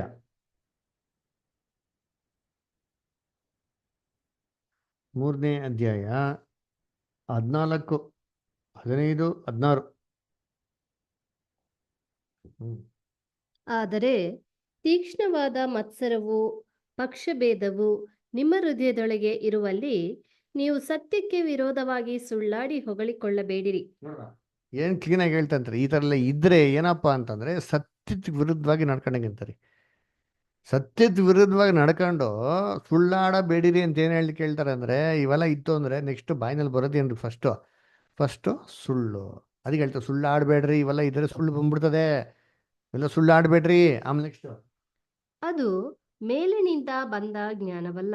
ನೋಡ್ರ, ಇದು ಬಂದ್ಬಿಟ್ಟು ಈ ಥರ ಏನೋ ಇತ್ತು, ಈ ಥರ ಸ್ಪಿರಿಟಲ್ಲಿ ನಾವು ಎಲೆಕ್ಷನ್ ಮಾಡ್ತೀರಿ, ಈ ಥರ ಸ್ಪಿರಿಟಲ್ಲಿ ಒಂದು ಎಲ್ಡರ್ಸ್ಗಳನ್ನ ನಾವು ಕುಂಡಿಸ್ತೀರಿ, ಈ ಥರ ಸ್ಪಿರಿಟಲ್ಲಿ ಒಂದು ಸಭೆ ನಡೆಸ್ತೀರಿ, ಎಲ್ಲ ಸೇರಿ ನಾವೇನು ಮಾಡೋಣ ಎಲ್ಲ ಗಜ ಗಜ ಗಜ ಅಂತ ಮಾತಾಡೋದಂದ್ರೆ ಇದೇನಂತಂದ್ರೆ ಇದು ದೇವರಿಂದ ಬರೋಂಥ ಜ್ಞಾನ ಖಂಡಿತವಾಗೂ ಅಲ್ಲ. ಅಲ್ವರ ಎಂಥ ಜ್ಞಾನ ಅಂತ ಇದು? ಹಾ ಹಾ ನೋಡಿ ಹೇಳ್ತಾರೆ, ಅದು ಭೂ ಸಂಬಂಧವಾದದ್ದು. ಭೂ ಸಂಬಂಧವಾದ ಜ್ಞಾನ ಅಲ್ವರ. ಇವಾಗ ಉದಾಹರಣೆಗೆ ಇವಾಗ ಮದುವೆ ಮಾಡ್ಬೇಕಪ್ಪ ಅವರ ಏನ್ರಿ, ಇವಾಗ ನಿಮ್ಮ ಮನೇಲಿ ಒಂದು ಮದುವೆ ಮಾಡಬೇಕು. ನಿಮ್ಮ ಮೇಲೆ ಮದುವೆ ಮಾಡ್ಬೇಕಾದ್ರೆ ಯಾರನ್ನ ಕರಿತೀರ ಮಾತಾಡೋಕ್ಕೆ? ಲೋಕದಲ್ಲಿ ಎಕ್ಸಾಂಪಲ್, ಇದೇ ಥರ ಲೋಕದಲ್ಲಿ ಎಕ್ಸಾಂಪಲ್ ಕೊಟ್ಟ ಅಂದರೆ ಮದುವೆ ಮಾಡ್ಬೇಕು ಏನು ಮಾಡ್ತಾರೆ, ಊರವನ್ನೆಲ್ಲ ಕರೀತಾರೆ, ಬ್ಯಾಡ್ದವರೆಲ್ಲ ಬರ್ತಾರೆ, ಯಾರು ಇರ್ತಾರೆ, ಕಾಂಜಿ ಪಿಂಜಿ ಎಲ್ಲ ಗೊತ್ತಿಲ್ಲ, ಬಸ್ಸಲ್ಲಿ ಅವತ್ತು ಬುಕ್ ಮಾಡ್ಬಿಟ್ರೆ ಎಲ್ಲರೂ ಬಂದ್ಬಿಡ್ತಾರೆ. ಅದರ ಸರಿ ಮಾತಾಡ್ಬೇಕು ಅಂತ ಕೂತ್ಕೊಂಡು ಎಲ್ಲ ಹಿರಿಯರು ಬರಪ್ಪ ಅಂತ ಅವ್ನು ಮಾತಾಡ್ತಾರೆ. ಅದರ ಮಾತಾಡ್ಬೇಕು ಏನು ಮಾತಾಡ್ತಾರೆ, ಭಾರಿ ಬ್ಯಾಡ್ದಿರೋ ವಿಚಾರಗಳು. ಅಲ್ವರ ಕೊನೆಗೆ ಏನಾಯ್ತಾರೆ ಅಂತಂದರೆ ಅನ್ನೆಸೆಸರಿ ಫ್ರಿಕ್ಷನ್ ಥರ ಲೆವೆಲ್ಗೆ ಏನಾಗ್ಬಿಡ್ತಾರೆ, ಹೋಗ್ಬಿಡ್ತಾರೆ ಅಲ್ವರ. ಆದರೆ ಈ ಥರ ಮಾಡ್ದಿರಾ ಅಲ್ವರ, ಒಂದು ಮದುವೆ ಮಾಡ್ಬೇಕಾಗ್ಲಿ, ಯಾರೋ ವಿಚಾರ ಮಾಡಬೇಕಾಗ್ಲಿ, ಕುಟುಂಬದವರು ಏನ್ರಿ, ಆ ಕುಟುಂಬದವರು ಒಂದು ಮನಸ್ಸಿಂದ ಸೇರಿ ಪ್ರೀತಿಯಿಂದ ಅಲ್ಲ ಸೇರಿ ಅದನ್ನ ವಿಚಾರ ಮಾತಾಡಿದಾಗ ಅದು ಹೆಂಗಿರ್ತದೆ ಏನ್ರಿ, ಆ ವಿಚಾರನೇ ಬೇರೆ ಥರ ಇರ್ತದೆ. ಅದರ ಸಮಾಧಾನದಿಂದ ನಡೀತದೆ. ಯಾಕಪ್ಪ ಅಂತಂದರೆ ಅವರೆಲ್ಲ ಒಟ್ಟಿಗೆ ಬಾಳಿರೋರು, ಒಟ್ಟಿಗಿರೋರು. ಅದರ ಅವ್ರಿಗೆ ಗೊತ್ತಿರ್ತದೆ ಏನು ಮಾತಾಡಬೇಕು ಏನು ಮಾತಾಡ್ಬಾರ್ದು ಅಂದ್ಬಿಟ್ಟು, ಒಂದು ಮೈಂಡ್. ಅದರ ಅದಕ್ಕೆ ಈ ಮೈಂಡ್ ಇಲ್ದಿರ ಏನ್ರಿ ಸುಮ್ಮನೆ ಕಚಾಟ ಜಗಳಾಟ ಅಲ್ಲರ ಪರ್ಚಾಟ ಇವೆಲ್ಲ ವಿಚಾರಗಳ ಥರ ಮಾತಾಡ್ತೀರಿ ಅಂತಂದರೆ ಏನಪ್ಪ ಅರ್ಥ ಅಂತಂದರೆ ಏನ್ರಿ, ಇದು ದೇವರಿಂದ ಬರೋಂಥ ಜ್ಞಾನ ಅಲ್ವೇ ಅಲ್ಲ. ಇದು ಭೂ ಸಂಬಂಧವಾದದ್ದು. ನೆಕ್ಸ್ಟ್ ಆಮೇಲೆ ಪ್ರಾಕೃತ ಭಾವವಾದದ್ದು ದೆವ್ವಗಳಿಗೆ ಸಂಬಂಧಪಟ್ಟದ್ದು. ಏನ್ ಮಾಡ್ಕೊಳ್ರಿ, ದೇವ್ರಿಗೆ ಸಂಬಂಧಪಟ್ಟಿದ್ದೇ ಅಲ್ಲ, ದೆವ್ವಗಳಿಗೆ ಸಂಬಂಧಪಟ್ಟಿದ್ದು. ಈ ಒಂದು ಸ್ಪಿರಿಟಲ್ಲಿ ಎಲೆಕ್ಷನ್ ಮಾಡ್ಬಿಟ್ಟು ನಾವೇನೋ ಎಲ್ಲರನ್ನು ನಿಂತ್ಕೊಂಡ ಅಂತಂದರೆ that is not at all God's will, though it may be appointed by the spirit filled brethren. ಅಲ್ರ ದೇವ್ರ ಮಕ್ಕಳೆಲ್ಲ ಅಶುದ್ಧಾತ್ಮ ಬರ್ಬಾರ್ದು ಅಂತೇನು ಐತಾ? ಸೌಲ್ ರಾಜನೇ ಪ್ರವಾದಿ, ಬೈಬಲ್ನ ಓದ್ಬೇಕಾರೆ ಅದರ ಹೆಂಗಿದಂತೆ ದೇವ್ರ ಪ್ರವಾದನೆ ಮಾಡ್ದಂತೆ, ದೇವರಿಗೆ ರಾಜ ಅವನು ಅಶುದ್ಧಾತ್ಮ ತುಂಬ್ಕೊಂಡಿಲ್ವಾ? ಅವ್ನಿಗೆ ದೇವ್ರ ಗೈಡೆನ್ಸ್, ರಾಂಗ್ ಗೈಡೆನ್ಸ್ ಕೊಟ್ಟಿಲ್ವಾ? ಅದರ ಕೊಡ್ತು. ಯಾಕೆ? ದೇವ್ರ ಮಾರ್ಗದಲ್ಲಿ ಏನು ಮಾಡಲಿಲ್ಲ, ಅವನು ನಡಿಲಿಲ್ಲ ಅಲ್ವರ. ಮೋಸೆಸ್ ದೇವ್ರ ಮಕ್ಳು ನಡೆಸ್ತಾ ಇದ್ದ, ಏನಾಗ್ಬಿಟ್ರು ಆಮೇಲೆ? ಅದೇ ದೇವ್ರ ಮಕ್ಳನ್ನ ನಡೆಸೋಂಥ ಮೋಸೆಸ್, ಅಯ್ಯೋ ನಿಮ್ಗೆ ಪ್ರಾಣ ಕೊಡ್ತೀನಿ ಅಂತ ಹೇಳಿದ ಮೋಸೆಸ್ ಏನು ಹೇಳ್ತಾನೆ, ನಿಮಗೆ ನೀರು ಕೊಡ್ಬೇಕಾ ನಾನು ಬರ್ರಿ ಅಂತ ಏನು ಮಾಡ್ತಾನೆ ಅವನು? ವರ್ತನೆ ಮಾಡ್ಬೇಕು, ದೇವ್ರೇನು ಮಾಡ್ತಾವನ್ನ ರಿಜೆಕ್ಟ್ ಮಾಡೋದು ನಾವೇನು ಮಾಡ್ತೀರಿ ನೋಡ್ತೀರಿ ಅಲ್ವರ. ಅದಕ್ಕೆ ಏನ್ರಿ, ಪವಿತ್ರಾತ್ಮ ಇದ್ದಿದ್ದ ಮಾತ್ರಕ್ಕೆ ಅಶುದ್ಧಾತ್ಮ ಬರಲ್ಲ ಅಂತ ಏನೂ ಇಲ್ಲ ರೀ. ಕ್ರಿಸ್ತನ್ಗೂ ನಮಗೂ ಇದು ತುಂಬ ಡಿಫ್ರೆನ್ಸ್ ಇದೆ. ಅದರ ಏನಪ್ಪ ಅಂದರೆ, ಒಂದು ಗ್ಲಾಸಲ್ಲಿ ನೀರಿದೆ ಅಂತಂದರೆ ನೀರು ಎಷ್ಟು ಮಾತ್ರಕ್ಕೆ ಇದೆಯೋ ಅದು ಬಿಟ್ಟು ಮಿಕ್ಕಿದ ಮಾತ್ರ ಇದೆ ಗೊತ್ತಾ, ಮಿಕ್ಕಿದ್ದು ಎಂಟಿ ಸ್ಪೇಸು ಅದಲ್ಲೆಲ್ಲ ಗಾಳಿನೇನಾಗಿರ್ತಾರೆ, ತುಂಬಿರ್ತಾರೆ. ಅದರ ಎಷ್ಟು ನೀರು ಖಾಲಿ ಮಾಡ್ತಾ ಇರ್ತಾರೋ ಅಷ್ಟು ಗಾಳಿ ಏನಾಗ್ತಾರೆ, ಆಟೋಮೆಟಿಕ್ಕಾಗಿ ತುಂಬ್ಕೊತಾನೆ ಇರ್ತಾರೆ. ಇದೇ ಥರ ನಾವು ಎಷ್ಟು ಪವಿತ್ರಾತ್ಮಲ್ಲಿ ತುಂಬ್ಕೊಂಡಿರ್ತೀರೋ ಅಷ್ಟು ಮಾತ್ರ ನಾವು ಪವಿತ್ರವಾಗಿರ್ತೀರಿ, ಪರಿಶುದ್ಧವಾಗಿರ್ತೀರಿ. ಮಿಕ್ಕಿದೆಲ್ಲ ಏನೋ, ಮಿಕ್ಕಿದೆಲ್ಲ ಅಶುದ್ಧತನೇ ಇರ್ತದ್ರೆ. ಅದರ ಪ್ರಾಕೃತವಾದದ್ದು ಈ ಮೈಂಡ್ ಇವೆಲ್ಲ ಎಲ್ಲ ಏನ್ರ ಎಲ್ಲ ಪೊಲಿಟಿಕಲ್ ಮೈಂಡು, ರಾಜಕೀಯ ಮೈಂಡು, ಅದರ ಲೌಕಿಕವಾದಂಥ ಮೈಂಡು. ಅದರ ಈ ಕಂಪನಿಯಲ್ಲಿ ಮ್ಯಾನೇಜರ್ ಹೆಂಗೆ ನಡೆಸ್ತಾನೆ ಕಂಪನಿ, ಈ ಥರ ಆಗ್ಬಿಡ್ತದೆ. ಅಲ್ಲ ಇಲ್ಲ ಪೊಲಿಟಿಷಿಯನ್ ಪಾರ್ಟಿ ಅದರ ಒಂದು ಏನ್ರಿ ಅವನೊಂದು ತನ್ನ ಗುಂಪನ್ನ ನಡೆಸ್ತಾನೆ ಅಂತ ಹೆಂಗೆ ನಡೆಸ್ತಾನೆ, ಅದರ ತುಂಬ ನಾಜೂಕಾಗೆ, ತುಂಬ ರಾಜಕೀಯವಾಗಿ, ಯಾರಿಗೂ ಏನು ತೊಂದರೆ ಆಗದ ರೀತಿಯಲ್ಲಿ ಇವನ್ ಕೆಲಸ ಮಾತ್ರ ಸಕ್ಸಸ್ ಆಗಬೇಕು ಆ ಥರ ನಡೆಸೋ ರೀತಿಲಿ ಅಲ್ವರ. ಸ್ಮೂತಾಗಿ ಅಂದರೆ ಸ್ಮೂತಾಗಿ ನಡೀತದೆ. ಆದರೆ ಎಲ್ಲರಿಗೂ ಒಡೆ ಏನಾಗಿರ್ತಾರೆ, ಒಂದು ಕೋಲ್ಡ್ ವಾರ್ ಥರ ನಡೀತಾ ಇರ್ತಾರೆ. ಕೋಲ್ಡ್ ವಾರ್ ಅಂತ ಅರ್ಥ ಗೊತ್ತಾ ಏನ್ರಿ? ಒಂದು ಕಾಲದಲ್ಲಿ ಕೋಲ್ಡ್ ವಾರ್ ಅಂತ ನಡೀತು. ಏನು ಕೋಲ್ಡ್ ವಾರ್ ಅಂತಂದರೆ ಇಬ್ಬರು ಕೈ ಮಿಲಾಯಿಸಿರ್ತಾರೆ, ಸೆಕೆಂಡ್ ಕೊಡ್ತಾ ಇರ್ತಾರೆ. ಆದರೆ ಒಳಗಡೆ ಇಬ್ರಿಗೂ ಏನಾಗಿರ್ತದೆ, ಒಂಥರ ದ್ವೇಷ ತುಂಬಿಡ್ತಾರೆ. ಮಾಡೋಣ ಇವನಿಗೆ ಅಂತ ಅಂದ್ಬಿಟ್ಟು ಈ ಥರ ಹಿಂಗೆ ಆ ದ್ವೇಷ ಕಾರಿ ವರ್ಲ್ಡ್ ವಾರ್ಗೆ ಏನಾಗ್ಬಿಡ್ತಂತೆ, ಟರ್ನ್ ಆಗ್ಬಿಡ್ತಂತೆ ಅಲ್ವರ. ಅದನ್ನ ನೋಡ್ಬೇಕಾರೆ ಇದೇನ್ರಿ ದೆವ್ವಗಳಿಗೆ ಸಂಬಂಧಪಟ್ಟಿತ್ತು ಅಲ್ವರ. ಅದರಿಂದ ನೋಡ್ಬೇಕಾದ್ರೆ ಇಲ್ಲಿ ಅಪೊಸ್ತಲ ಪೌಲ ಅದು ಹೇಳೋದು, ದೇವರ ಪವಿತ್ರಾತ್ಮದಿಂದ ಆಯ್ಕೆಯಾಗಿರೋ ನೀವು ನಿಮಗೆ ಕೊಟ್ಟಂಥ ಹಿಂಡಿನ ಮೇಲೆ ನೀವೇನಾಗಿರಿ, ನೀವು ಎಚ್ಚರಿಕೆಯಿಂದಿರಿ. ಯಾಕಂದರೆ ನಾನು ಹೋಗಿದ್ಮೇಲೆ ನಿಮ್ಮ ನಡುವೆನೇ ತೋಳಗಳೇನಾಗ್ತದೆ ಬರ್ತವೆ. ಆ ತೋಳಗಳು ಬಂದು ಏನು ಮಾಡ್ತದೆ ಏನ್ರಿ, ಹಿಂಡನ್ನು ಕನೀಕರಿಸೋದಿಲ್ಲ. ಅದರ ತನ್ನ ಆದಾಯನ ಏನು ಮಾಡ್ತಾರೆ ನೋಡ್ಕೊತಾರೆ ಅಂತ ಹೇಳ್ತಾರೆ. ಓಕೆ, ಅದನ್ನ ನೋಡ್ಬೇಕಾದ್ರೆ ಇದು ಸೆಲೆಕ್ಷನ್ ಹೆಂಗಪ್ಪ ಆಯ್ತು ಅಂದರೆ ಗಾಡ್ಸ್ ಚೂಸನ್ ಪೀಪಲ್ ಅಲ್ಲ, ದೇವ್ರ ಪವಿತ್ರಾತ್ಮ ಇರಲ್ತೋ ಆ ಮಕ್ಳುಗಳು ಏನ್ರಿ ಅವ್ರನ್ನ ನೇಮಿಸ್ಬೇಕಾದ್ರೆ ದೇವರ ಪವಿತ್ರಾತ್ಮೆಯಿಂದ ನೇಮಿಸಿರ್ತಾರ ಇತ್ತು. ಓಕೆ, ನೆಕ್ಸ್ಟ್ ಪ್ಯಾರಾಗ್ರಾಫ್ ನವಿತಾ ಅಷ್ಟು ಓದ್ತೀರಾ? ಓಕೆ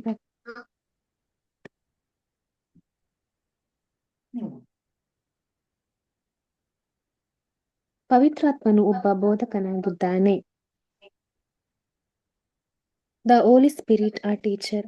ದೇವರು ತನ್ನ ಆತ್ಮನ ಮೂಲಕ ಅದನ್ನು ಪ್ರಕಟಿಸಿದನು. ಆ ಆತ್ಮನು ಎಲ್ಲಾ ನವಿತಾ ವಿಷಯಗಳನ್ನು ಸರ್, ಕೂಡ ಅದಕ್ಕಿಂತ ಮುಂಚೆ ಒಂದು ಪ್ಯಾರಾಗ್ರಾಫ್ ನೋಡಿ, ಅದನ್ನ ಓದಿ. Okay brother. ಈ ಈ ಹೇಳಿ. ಹೇಳಿಕೆಯಲ್ಲಿ ಅಪೊಸ್ತಲನು ಸಭೆಯ ಸೇವಕರ ಎಲ್ಲಾ ನೇಮಕಾತಿಗಳು ದೇವರದ್ದಾಗಿದೆ, ದೇವರಿಂದ ಇಲ್ಲವೇ ಆತನ ಪವಿತ್ರಾತ್ಮನ ಪ್ರಕಟಣೆಯ ಮೂಲಕವಾಗಿ ಮಾಡಲ್ಪಟ್ಟಿವೆ ಎಂದು ತೋರಿಸಿಕೊಡುವನಾಗಿದ್ದಾನೆ. ಇದು ತಂದೆ ಮತ್ತು ಮಗನನ್ನು ಹೊರತುಪಡಿಸದ ಪ್ರತ್ಯೇಕವಾದ ಪವಿತ್ರಾತ್ಮನ ಕಾರ್ಯವಲ್ಲ. ಕ್ರಿಸ್ತನಲ್ಲಿರುವ ದೇವರು ತನ್ನ ಸ್ವಂತ ಜನರ ಸಭೆಯ ಸಂಗತಿಗಳನ್ನು ತನ್ನ ಆತ್ಮನ ಮೂಲಕ ಮೇಲ್ವಿಚಾರಣೆ ಮಾಡುವವನಾಗಿದ್ದಾನೆ.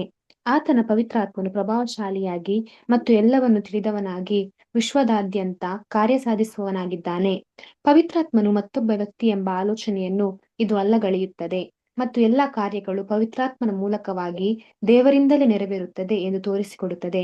ಆ ಸಭಾ ಹಿರಿಯರು ಕರ್ತನ ಸೇವೆಗಾಗಿ ತಮ್ಮನ್ನು ಪ್ರತಿಷ್ಠೆಪಡಿಸಿಕೊಂಡಿದ್ದಾರೆ ಮತ್ತು ದೇವರ ಸೇವಕರಾಗಿ, ಬೋಧಕರುಗಳಾಗಿ, ಸಭಾ ಹಿರಿಯರಾಗಿ ಅವರಲ್ಲಿರುವ ವಿಶೇಷವಾದ ಯೋಗ್ಯತೆ ಮತ್ತು ಮೇಧಾಶಕ್ತಿಯ ಮೂಲಕ ಪವಿತ್ರಾತ್ಮನ ನಿರ್ದೇಶನದಲ್ಲಿ ದೇವರ ಚಿತ್ತ, ಆತ್ಮ ಅಥವಾ ಮನಸ್ಸು ಹಾಗೂ ಉದ್ದೇಶಕ್ಕನುಸಾರವಾಗಿ ಆರಿಸಲ್ಪಟ್ಟಿದ್ದಾರೆ.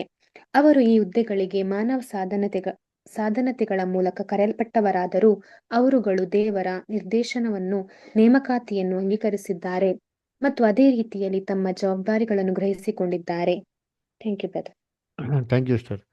ಅದೇ ನೋಡ್ರಿ, ಇಲ್ಲಿ ಏನಕ್ಕೆ ಈ ಹಿರಿಯರ ಆಯ್ಕೆ ಯಾವಾಗ ಬಂತು ಅಂತ ನೋಡೋಣ ಒಂದು ನಿಮಿಷ ರೀ.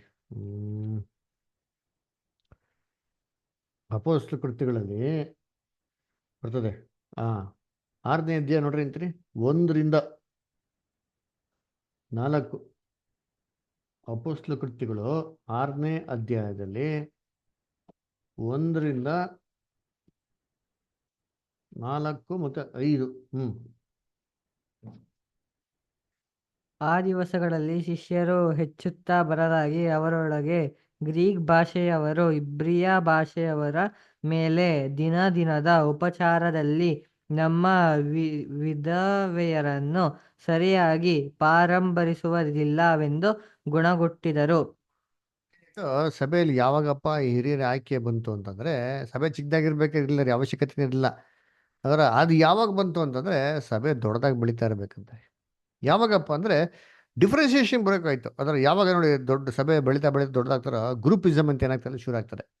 ಅದು ಯಾಕೆ ಗ್ರೂಪಿಸಮ್ ಅಂತಂದ್ರೆ ಎಲ್ಲರಿಗೂ ಲೈಕ್ ಮೆಂಟಾಲಿಟಿ ಇರಲ್ಲ. ಅದರ ಅವ್ರವ್ರಿಗೆ ಮೆಂಟಾಲಿಟಿ ಯಾರಿಗಿರ್ತಾರೆ ಅವ್ರ ಜೊತೆಗೆ ಏನು ಮಾಡ್ತಾರೆ, ಅವರು ಹಿಜ್ಜೋಡರಾಗಿ ನಡೆಯೋಕ್ಕೆ ಶುರು ಮಾಡ್ತಾರೆ. ಆ ಟೈಮಲ್ಲಿ ಏನಪ್ಪ ನೋಡಿದ್ರೆ ಗ್ರೀಕು ಮತ್ತು ಹೆಬ್ರೇಯರವ್ರಿಗೆ ಅಂದರೆ ಅನ್ಯ ಜನಾಂಗದವರು ಮತ್ತು ಈ ಯಹೂದ್ಯರಿಗೂ ಸ್ವಲ್ಪ ಏನಾಯ್ತಲ್ಲಿ ಅದು ಪರಾಮರಿಸೋದ್ರಲ್ಲಿ ಇದು ಸ್ವಲ್ಪ ವ್ಯತ್ಯಾಸ ಬಂದತ್ತೆ. ಅಂದ್ರೆ ಪ್ರಿಫರೆನ್ಸು ಯಹೂದ್ಯರಿಗೆ ಏನಾಯ್ತು ಕೊಡಲಾಯ್ತು, ಇವ್ರಿಗೆ ಕೊಡ್ತಾ ಇರಲಿಲ್ಲ. ಅವಾಗ ಈ ಮಾತು ಡಿಬೇಟಿಗೆ ಬಂದವಾಗ ಏನಾಯ್ತು, ಆಗ 12 ಮಂದಿ ಅಪೊಸ್ತಲರು ಶಿಷ್ಯ ಮಂಡಳಿಯನ್ನು ಕೂಡಿಸಿ, ನಾವು ದೇವರ ವಾಕ್ಯೋಪದೇಶವನ್ನು ಬಿಟ್ಟು ಉಪಚಾರ ಮಾಡುತ್ತಿರುವುದು ತಕ್ಕದಲ್ಲವಲ್ಲ. ನೋಡ್ರ ಅದೇ ಹೇಳ್ತಾರೆ ಅಪೋಸ್ತಲಸ್. ಇವೆಲ್ಲ ಗಮನಕ್ಕೆ ಅಪೋಸ್ತಲಸ್ ಬರ್ತಾರೆ. ಯಾಕಪ್ಪ ಅಂದರೆ ಆ ಕಾಲದ ಸಭೆ ನಡೆಸಿದ್ದು ಅಪೋಸ್ತಲಸೇ. ಅದರ ಅದಕ್ಕೆ ಅಪೋಸ್ತಲಸ್ ಬಂದವಾಗ ಅಪೋಸ್ತಲಸ್ ಏನು ಮಾಡ್ತಾರೆ, ಇದು ಏನಪ್ಪ ಇದು ಪದೇ ಬಂದ್ಬಿಟ್ಟು ಇದೇನಾಗ್ತದೆ, ಇದೇ ವಿಚಾರ ಬರ್ತಾರಂದ ನಾವು ಏನ್ರಿ ಅಲ್ಲಿ ವಾಕ್ಯೋಪದೇಶನ ಬಿಟ್ಬಿಟ್ಟು ಇದೇ ಅಡ್ಮಿನಿಸ್ಟ್ರೇಷನ್ ಆಕ್ಟಿವಿಟಿ ನೋಡ್ಕೊಳಕಾಯ್ತದ? ಇದು ಸರಿಯಲ್ಲ. ಯಾಕೆ ಸರಿಯಲ್ಲ ಅಂತಂದ್ರೆ ಇದು ಹೋಗ್ತಾ ಏನಾಗ್ತದೆ ಅಂತಂದ್ರೆ ಇದು ಸಭೆಯ ಆರೋಗ್ಯಕ್ಕೆ ಒಳ್ಳೇದಾಗಿರಲ್ಲ. ಯಾಕೆಂದ್ರೆ ಅಡ್ಮಿನಿಸ್ಟ್ರೇಷನ್ ಅಂತಂದ್ರೆ ತುಂಬಾ ಕೆಲಸಗಳು ಇರ್ತಾರೆ ಅಲ್ಲರ ಏನ್ರಿ, ಅದನ್ನ ಕಾರ್ಯ ಮಾಡಿದವ್ರಿಗೆ ಏನಾಗಿರ್ತಾರೆ ಗೊತ್ತಿರ್ತಾರೆ ಅಲ್ಲರ. ಎಲ್ಲ ರೀತಿ ಆಂಗಲಲ್ಲಿ ಎಲ್ಲರಿಗೂ ಏನು ಮಾಡಬೇಕು, ನೋಡ್ಕೊತಾ ಇರಬೇಕು ಅಲ್ವರ. ಯಾವ ಥರ ಒಂದು ಮಕ್ಕಳನ್ನ ತಂದೆಯಲ್ಲಿ ಮನೇಲಿದ್ರೆ ಒಬ್ಬರೇ ಮಗನ ಆದರೆ ಪರ, ಒಂದು 1 ಡಜನ್ ಮಕ್ಕಳಿದ್ರೆ ಅವ್ರು ನೋಡ್ಕೊಬೇಕಾದ್ರೆ ಹೆಂಗಿರ್ತಾರೆ, ಎಲ್ಲ ಹೆಂಗಲ್ಲಿ ಎಲ್ಲರ ಬಗ್ಗೆ ಥಿಂಕ್ ಮಾಡ್ಬೇಕಾಗ್ತಾರೆ ಅಲ್ವರ. ಈ ರೀತಿ ಏನು ಹೇಳ್ತಾರೆ ಅಪೊಸ್ತಲ ಪೌಲ್, ನೋಡಪ್ಪ ನಾವು ಬರೀ ನಿಮ್ಮ ಆರೈಕೆಗಳನ್ನೇ ನಿಮ್ಮ ಕೊರತೆಗಳನ್ನೇ ಎಲ್ಲ ನೋಡ್ತಾ ಕೂತ್ಕೊಂಡಿದ್ದ ಅಂತಂದ್ರೆ ನಾವು ದೇವ್ರ ವಾಕ್ಯ ಹೇಳೋದು ಏನ್ ಮಾಡ್ಬೇಕು ನಾವು?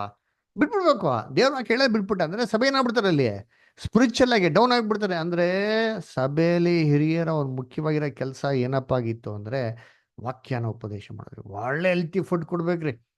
ಕೊಟ್ರೆ ಫುಡ್ ಹೆಂಗಿರ್ಬೇಕು ಅಂತಂದ್ರೆ ನೆಕ್ಸ್ಟ್ 6 ದಿನಕ್ಕೆ ಏನಾಗಬೇಕು ಅದನ್ನ ಸಸ್ಟೈನ್ ಮಾಡ್ಬೇಕ್ರಿ. ಸಭೆ ಐಕ್ಯತೆಗೆ ಸೇರಂಗಿರ್ಬೇಕು, ಒಗ್ಗಟ್ಟಿಗೆ ಸೇರಂಗಿರ್ಬೇಕು, ಬೆಳೆಯಂಗಿರ್ಬೇಕು. ಅದರ ಕ್ರಿಸ್ತ ನಂಬಿಕೆ ಏನಾಗಬೇಕು, ಇನ್ನೂ ದೃಢವಾಗಿರ್ಬೇಕು ಅಂತ ಹುಮ್ಮಸ್ ಬರಬೇಕು. ಆ ಥರ ಏನ್ರಿ ಬಲವಾಗಿ ಮಾತಾಡೋನಾಗಿರ್ಬೇಕು. ಅದಕ್ಕೆ ಹೇಳ್ತಲ್ಲ, ನಾ ಇವೆಲ್ಲ ಬಿಟ್ಬಿಟ್ಟು ಇವೆಲ್ಲ ಮಾಡ್ತಾ ಕೂತಿದ್ದಂದರೆ ನಾವೇ ಅವಾಗ ನಿಮಗೆ ಪಾಠಗಳನ್ನ ಏನು ಮಾಡೋದು, ತಯಾರಿ ಮಾಡೋದು, ಯಾವಾಗ ನಿಮಗೆ ಬಲಪಡಿಸೋಂಥ ಲೆವೆಲ್ ಆಗೋದು ಅಲ್ರ. ನೋಡಿ ನೆಕ್ಸ್ಟ್ ಅವ್ನು ಮುಂದಕ್ಕೆ ಹೇಳ್ತಾರೆ.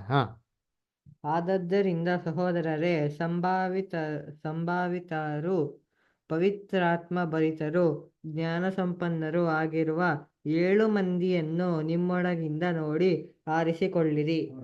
ಏನು ಹೇಳ್ತಾರೆ? 7 ಮಂದಿ ನಿಮ್ಮಲ್ಲಿ ಆರಿಸ್ಕೊಳ್ರಿ ಅಂತ. ಎಂಥವ್ರನ್ನ? ಏನು ಗೊತ್ತಿಲ್ಲದವರು, ಕಾಂಜಿ ಪಿಂಜಿ ಅದರ ಸುಮ್ಮನೆ ಸಭೆಗೆ ಬಂದು ಬೈಬಲ್ ಇಟ್ಕೊಂಡು ಹೋಗ್ತಾರಲ್ಲ, ಸೋದರುಗಳಪ್ಪ. ಸಾಕು ಸಭೆಗೆ ಬರ್ತಾರ, ಏನು ಗೊತ್ತಿರೋ ಗೊತ್ತಿರಲ್ಲ ಬರಲ್ಲ, ಏನು ಸುಮ್ಮನೆ ಒಂದು ಬೇಸಿಕ್ ಕ್ಲಾಸು, ಆತ್ಮ ಅಂದೇನೋ ಸಾಯ್ತಾರೆ, ಇಷ್ಟು ಗೊತ್ತಿರೋ ಸಾಕು. ನರಕ ಅಂದೇನೋ ಒಂದು ಸಮಾಧಿ, ಇಷ್ಟು ಗೊತ್ತಿರೋ ಸಾಕಪ್ಪ, ಅಷ್ಟೇ ಮುಗೀತು ಅಲ್ಲರ. ಇನ್ನೇನು ಗೊತ್ತಿಲ್ಲದ್ರು ಪರವಾಗಿಲ್ಲ, ಇವ್ರನ್ನೇನು ಮಾಡಿರ್ತೀನಿ, ಇವನಲ್ಲಿ ನೇಮಿಸಿದ್ದಂತಾರ. ಜ್ಞಾನ ಸಂಪನ್ನನು. ಏನ್ರಿ ಜ್ಞಾನ ಸಂಪನ್ನ? ಲೋಕ ಜ್ಞಾನಗಳ ಆಫೀಸಲ್ಲಿ ಮ್ಯಾನೇಜರ್ ಆಗಿರ್ತಾರೆ, ಅದೇ ಬುದ್ಧಿ ಜ್ಞಾನ ತಂದ್ಬಿಟ್ಟು ಇಲ್ಲಿ ಇಂಪ್ಲಿಮೆಂಟ್ ಮಾಡೋದು ಆ ಜ್ಞಾನ ಅಲ್ಲ ರೀ. ಡಾಕ್ಟ್ರ್ ಓದಿರ್ಬೋದು, ಇಂಜಿನಿಯರಿಂಗ್ ಓದ್ಬೋದು, ಆ ಜ್ಞಾನ ಹೇಳ್ತಲ್ಲ ಇಲ್ಲಿ. ದೇವರ ವಾಕ್ಯದಲ್ಲಿ ಹೆಂಗಿರ್ಬೇಕಂತೆ, ಅನುಭವ ಉಳ್ಳವನಾಗಿರ್ಬೇಕು. ನಾವು ಇಬ್ರೇ ಪತ್ರಿಕೆ ನೋಡಿದ್ರಿ, ಯಾರು ದೇವರ ವಾಕ್ಯನಲ್ಲಿ ಏನ್ರಿ ಅನುಭವ ಇಲ್ಲದವನಾಗಿದ್ದಾನೋ ಹೆಂಗಂತೆ ದೇವರ ವಾಕ್ಯನ ಉಪಯೋಗಿಸಕ್ಕೆ ಬರಲ್ಲ ರೀ ಅಲ್ಲ. Inexperience in the word of god. ದೇವ್ರ ವಾಕ್ಯದಲ್ಲಿ ಏನಾಗಿರ್ಬೇಕು, ನಿಪುಣನಾಗಿರ್ಬೇಕ್ರಿ. ಕತ್ತಿ ಹೆಂಗ್ ಬಿಡ್ಬೇಕು, ಚಕ ಚಕ ಚಕ ಚಕ ಬಳಸಂಗೆ ಏನಾಗಿರ್ಬೇಕು, ಇರ್ಬೇಕ್ರಿ. ವಾಕ್ಯದಲ್ಲಿ ಬಲವಾಗಿರೋಂಥವ್ರನ್ನ ಆಯ್ಕೆ ಮಾಡಿ ಅಂತ ಹೇಳ್ತಾರೆ, ಮೊದಲನೇ ಪಾಯಿಂಟ್ ಅಲ್ದ್ರ. ಆಮೇಲೆ ಪವಿತ್ರಾತ್ಮದಲ್ಲಿ ಪವಿತ್ರಾತ್ಮ ಬರಿತವ್ರ ಏನಂತ, ಪವಿತ್ರ ಮನಸ್ಸು ಏನಾಗಿರ್ಬೇಕ್ರಿ, ಇರಬೇಕು. ಕ್ರಿಸ್ತನಲ್ಲಿರೋ ಮನಸ್ಸು ನಮ್ಮಲ್ಲಿ ಏನಾಗಿರ್ಬೇಕು, ಇರಬೇಕು ಅಲ್ಲರ. ಏನು ಹೇಳ್ತಾರೆ ಯೇಸು ಕ್ರಿಸ್ತನ, ತಂದೆಯೇ ನಾನು ನಿನ್ನಲ್ಲಿಯೂ ನೀನು ನನ್ನಲ್ಲಿಯೂ ಅಲ್ಲರ, ನಾವಿಬ್ರು ಹೇಗೆ ಒಂದಾಗಿದ್ದೀವೋ ಅದೇ ಥರ ಇವರೆಲ್ಲರೂ ಒಂದಾಗಿರ್ಲಿಂದ ಈ ಒಂದು ಮೈಂಡ್ ಏನಾಗಿರ್ಬೇಕು, ಇರಬೇಕು. ಒಂದೇ ನಾನೊಬ್ಬನೇ ಅಂತ ಇರೋಂಥ ಮೈಂಡ್ ಅಲ್ಲ ರೀ ಅಲ್ವರ. ನೋಡಿದ್ವಿ ಇಂಥವ್ರನ್ನ ಆಯ್ಕೆ ಮಾಡಿ ಅಂತ ಹೇಳ್ತಾರೆ. ಯಾಕೆ? This is good for the ecclesia. ಸಭೆಗಿದು ತುಂಬ ಒಳ್ಳೆಯದು ಈ ಥರ ಇತ್ತು ಅಂದರೆ. ನೆಕ್ಸ್ಟ್ ಆಮೇಲೆ ನೋಡಿ ಮುಂದಕ್ಕೆ ಏನಾಗ್ತಂತೆ. ಅವರನ್ನು ಈ ಕೆಲಸದ ಮೇಲೆ ನೇಮಿಸುವೆವು. ನಾವಾದರೂ ಪ್ರಾರ್ಥನೆಯನ್ನು ವಾಕ್ಯೋಪದೇಶವನ್ನು ಮಾಡುವವರಲ್ಲಿ ನಿರತರಾಗಿರುವೆವು ಎಂದು. ವಾಕ್ಯ ಉಪದೇಶ ಮಾಡೋದ್ರಲ್ಲಿ ಡಿಸ್ಟರ್ಬ್ ಮಾಡಂಗಿರ್ಬಾರ್ದು ಅಂತ. ನಾವು ಡಿಸ್ಟರ್ಬೇ ಮಾಡ್ಬಾರ್ದು ಅಂತ ಹೇಳ್ತಾರೆ ಎಲ್ಲರೂ. ಬಿಟ್ಬಿಡಿ ಅಂತ ಹೇಳ್ತಾರೆ. ದೇವ್ರ ಕೆಲಸ ಮಾಡ್ತಾರೆ, ಚೆನ್ನಾಗಿ ಮಾಡ್ಕೊಂಡು ಹೋಗ್ಲಿ. ಅವನು ಏನೇ ಕಾರಣಕ್ಕೂ ಏನು ಮಾಡೋಕ್ಕೋಗ್ಬಿಡಿ, ತೊಂದರೆ ಮಾಡೋಕ್ಕೋಗ್ಬಿಡಿ ಅದರ. ಪ್ರಾರ್ಥನೆಯಲ್ಲೂ ಏನ್ರಿ ನಿರತರಾಗಿರ್ತೀರಿ ಅದರ. ಅದಕ್ಕೆ ಅವರ ಮೈಂಡ್ ಫ್ರೀ ಆಗೋ ಥರ ಏನಾಗಿರ್ಬೇಕು, ಇರಬೇಕು. ಮಕ್ಳುಗಳು ಸ್ಕೂಲ್ಗೆ ಹೋಗ್ತಾರೆ, ಕಾಲೇಜ್ಗೆ ಹೋಗ್ತಾರೆ ಅಲ್ರ. ಏನ್ರಿ ಅವ್ರ ಅಪ್ಪ ಅಮ್ಮ ಎಲ್ಲ ಜವಾಬ್ದಾರಿಗಳು ನೋಡ್ಕೊತಾರೆ ಇಲ್ವಾ ಅದರ. ಸ್ಕೂಲ್ಗೆ ಹೋಗ್ಬೇಕಾರೆ ಅಯ್ಯೋ ನಾಳೆ 1ನೇ ತಾರೀಕು ಬಾಡಿ ಕಟ್ಟಬೇಕು, ಅಯ್ಯೋ 10ನೇ ತಾರೀಕು ವಾಟರ್ ಬಿಲ್ ಕಟ್ಟಬೇಕು, ಅಯ್ಯೋ ಎಲೆಕ್ಟ್ರಿಕ್ ಬಿಲ್ ಕಟ್ಟಬೇಕಪ್ಪ, ಅಯ್ಯೋ ಬಸ್ ಚಾರ್ಜ್ಗೆ ದುಡ್ಡು ಹೊಂದಿಸ್ಬೇಕು ಅಂತ ಅವ್ನ ಮಕ್ಳು ಇವೆಲ್ಲ ಚಿಂತೆ ಮಾಡ್ತಾರೆ. ಓದೋಕ್ಕಾಯ್ತದ ಅವ್ರಿಗೆ? ಪರ್ಫಾರ್ಮ್ ಮಾಡೋಕ್ಕಾಯ್ತದ? ಎಲ್ಲ ಜವಾಬ್ದಾರಿ ಯಾರು ತೊಗೊಂತಾರೆ? ಎಲ್ಲ ತಂದೆ ತಾಯಿಗಳು. ನೀವು ಚಿಂತೆ ಮಾಡ್ಬಿಡಿ, ನೀವೆಲ್ಲ ಇದು ನೋಡ್ಕೊಳ್ಳಿ, ನಾವೇನು ಮಾಡ್ತೀವಿ ನೀವು ಈ ಥರ ನೋಡ್ಕೊಳಂಥ ಸಹೋದರಗಳು ಇರ್ಬೇಕಂತಾರೆ. ಅವರು ಏನೋ ಸುಮ್ಮನೆ ಏನೋ ಆಳಕ್ಕೂ ಬುಳುಕು ಥರ ಅಲ್ಲ ರೀ, ಆಟಕ್ಕೊಂಡ್ರು ಲೆಕ್ಕಕ್ಕಿಲ್ಲ ಅಂತ ಹೇಳ್ತಾರಲ್ಲ, ಸೊ ಡಮ್ಮಿ ಆ ಥರ ಅಲ್ಲ ರೀ. ಬೆಳಿಬೇಕು, ವಾಕ್ಯದಲ್ಲಿ ಆಗಿರ್ಬೇಕು, ಸ್ಟ್ರಾಂಗ್ ಆಗಿರೋರಾಗಿರ್ಬೇಕು ಅಂತ ಹೇಳ್ತಾರೆ ಅಲ್ವರ. ಆಮೇಲೆ ನೋಡಿರ್ತೀನಿ ಏನ್ರಿ ಇದು ನೆಕ್ಸ್ಟ್ ಇನ್ನೊಂದು ಹೇಳ್ತಾಳೆ ಮುಂದಕ್ಕೆ ಆಮೇಲೆ. ಈ ಮಾತು ಸರ್ವಮಂಡಲಿಗೆ ಒಳ್ಳೆಯದೆಂದು ತೋಚಿತು. ಅವರು ಪವಿತ್ರಾತ್ಮ ಭರಿತನು, ನಂಬಿಕೆಯಿಂದ ತುಂಬಿದವನು ಆದ. ನೋಡ್ರ, ನಂಬಿಕೆಯಿಂದ ತುಂಬಿದವನು ಅದರ. ನಂಬಿಕೆ ಏನ್ರಿ, ಕಾಣದೇ ಇರೋಂಥ ವಿಚಾರನ ನಂಬೋದು ನಂಬಿಕೆ ಅದರ. ಏನ್ರಿ ನಂಬಿಕೆ ಇರೋಂಥ ವ್ಯಕ್ತಿಗಳು ಅದರ ಅವ್ರ ಕ್ಯಾರೆಕ್ಟರ್ಗಳು ಹೇಳ್ತೀನಿ ಕೇಳ್ರಿ ಅಂತೀರಿ. ಅದ ನಮ್ಮ ಬ್ರದರು ಇದನ್ನೆಲ್ಲ ಬುಕ್ಸಲ್ಲಿ ಬರೀತಾರೆ. ಅದರ ಒಂದು ಸುಳ್ಳಾಡಲ್ಲ ರೀ. ಸಣ್ಣ ಪುಟ್ಟು ಸುಳ್ಳಾಡೋದಕ್ಕೆ 1000 ಸತಿ ಏನು ಮಾಡ್ತಾರೆ, ಯೋಚನೆ ಮಾಡ್ತಾರೆ. ಯಾಕೆ ಗೊತ್ತಾ? ನಂಬಿಕೆ. ಏನು ಮೇಲೆ ನಂಬಿಕೆ? ದೇವ ಮೇಲೆ ನಂಬಿಕೆ ಅದರಪ್ಪ. ಸುಳ್ಳಾಡಿದ್ರೆ ನನ್ನ ದೇವರು ಪರಲೋಕದಲ್ಲಿ ಏನು ಮಾಡ್ತಾ ಇರ್ತಾರೆ, ನೋಡ್ತಾ ಇರ್ತಾರೆ. ನನ್ನ ಬಾಯಿನಲ್ಲಿ ಏನು ಬರಬಾರ್ದು, ಒಂದು ಸುಳ್ಳು ಬರಬಾರ್ದು ಅಂತ ಅಂದ್ಬಿಟ್ಟು 1000 ಸತಿ ಏನು ಮಾಡ್ತಿರ್ತಾರೆ, ಯೋಚನೆ ಮಾಡ್ತಿರ್ತಾರೆ. ಕೆಲವೊಂದು ಸರಿ ನಮ್ಮಲ್ಲಿ ಸುಳ್ಳು ಬಂದ್ಬಿಡ್ತಾರೆ. ಹೆಂಗೆ ಬಂದ್ಬಿಡ್ತಾರೆ ಗೊತ್ತಾ? ಸರ್ವಸಾಮಾನ್ಯ ರೀ. ಅದರ ಲೋಕದಲ್ಲಿ ಏನೋ ಒಂದು ಹೇಳ್ಬೇಕಾರೆ ಹೆಂಗೆ ಮಾಡ್ತಾರೆ, ಸುಮ್ಮನೆ ಸಾಮಾನ್ಯವಾಗಿ ಸುಳ್ಳು ಹೇಳ್ಬಿಡೋದು. ಅದರ ಯಾರ್ದೋ ಒಬ್ರದ್ದು ಒಪಿನಿಯನ್ ಆಗಿರ್ತಾರೆ ಅಷ್ಟೇ, ಯಾರೋ ಒಬ್ರದ್ದು ಇಬ್ಬರದು ಅದಿಗೆ ಮಾಡೋದು, ಎಲ್ಲಾರ ಒಪಿನಿಯನ್ ಇದು ಅಂತ ಅಂದ್ಬಿಡೋದು. ಅದರ ಫೇಕ್ ಆಗಿ. ಅದರ ಆಮೇಲೆ ಏನ್ರಿ ಎಲ್ಲರೂ ಏನ್ರಿ ಒಪ್ಪಿಗೆ ಕೊಡೋ ಥರ ಏನು ಮಾಡೋದು, ಮಾತಾಡ್ಬಿಡೋದು. ಅದರ ಅಂದರೆ ಇವೆಲ್ಲ ಕೂಡ ಏನ್ರಿ ಸುಳ್ಳು.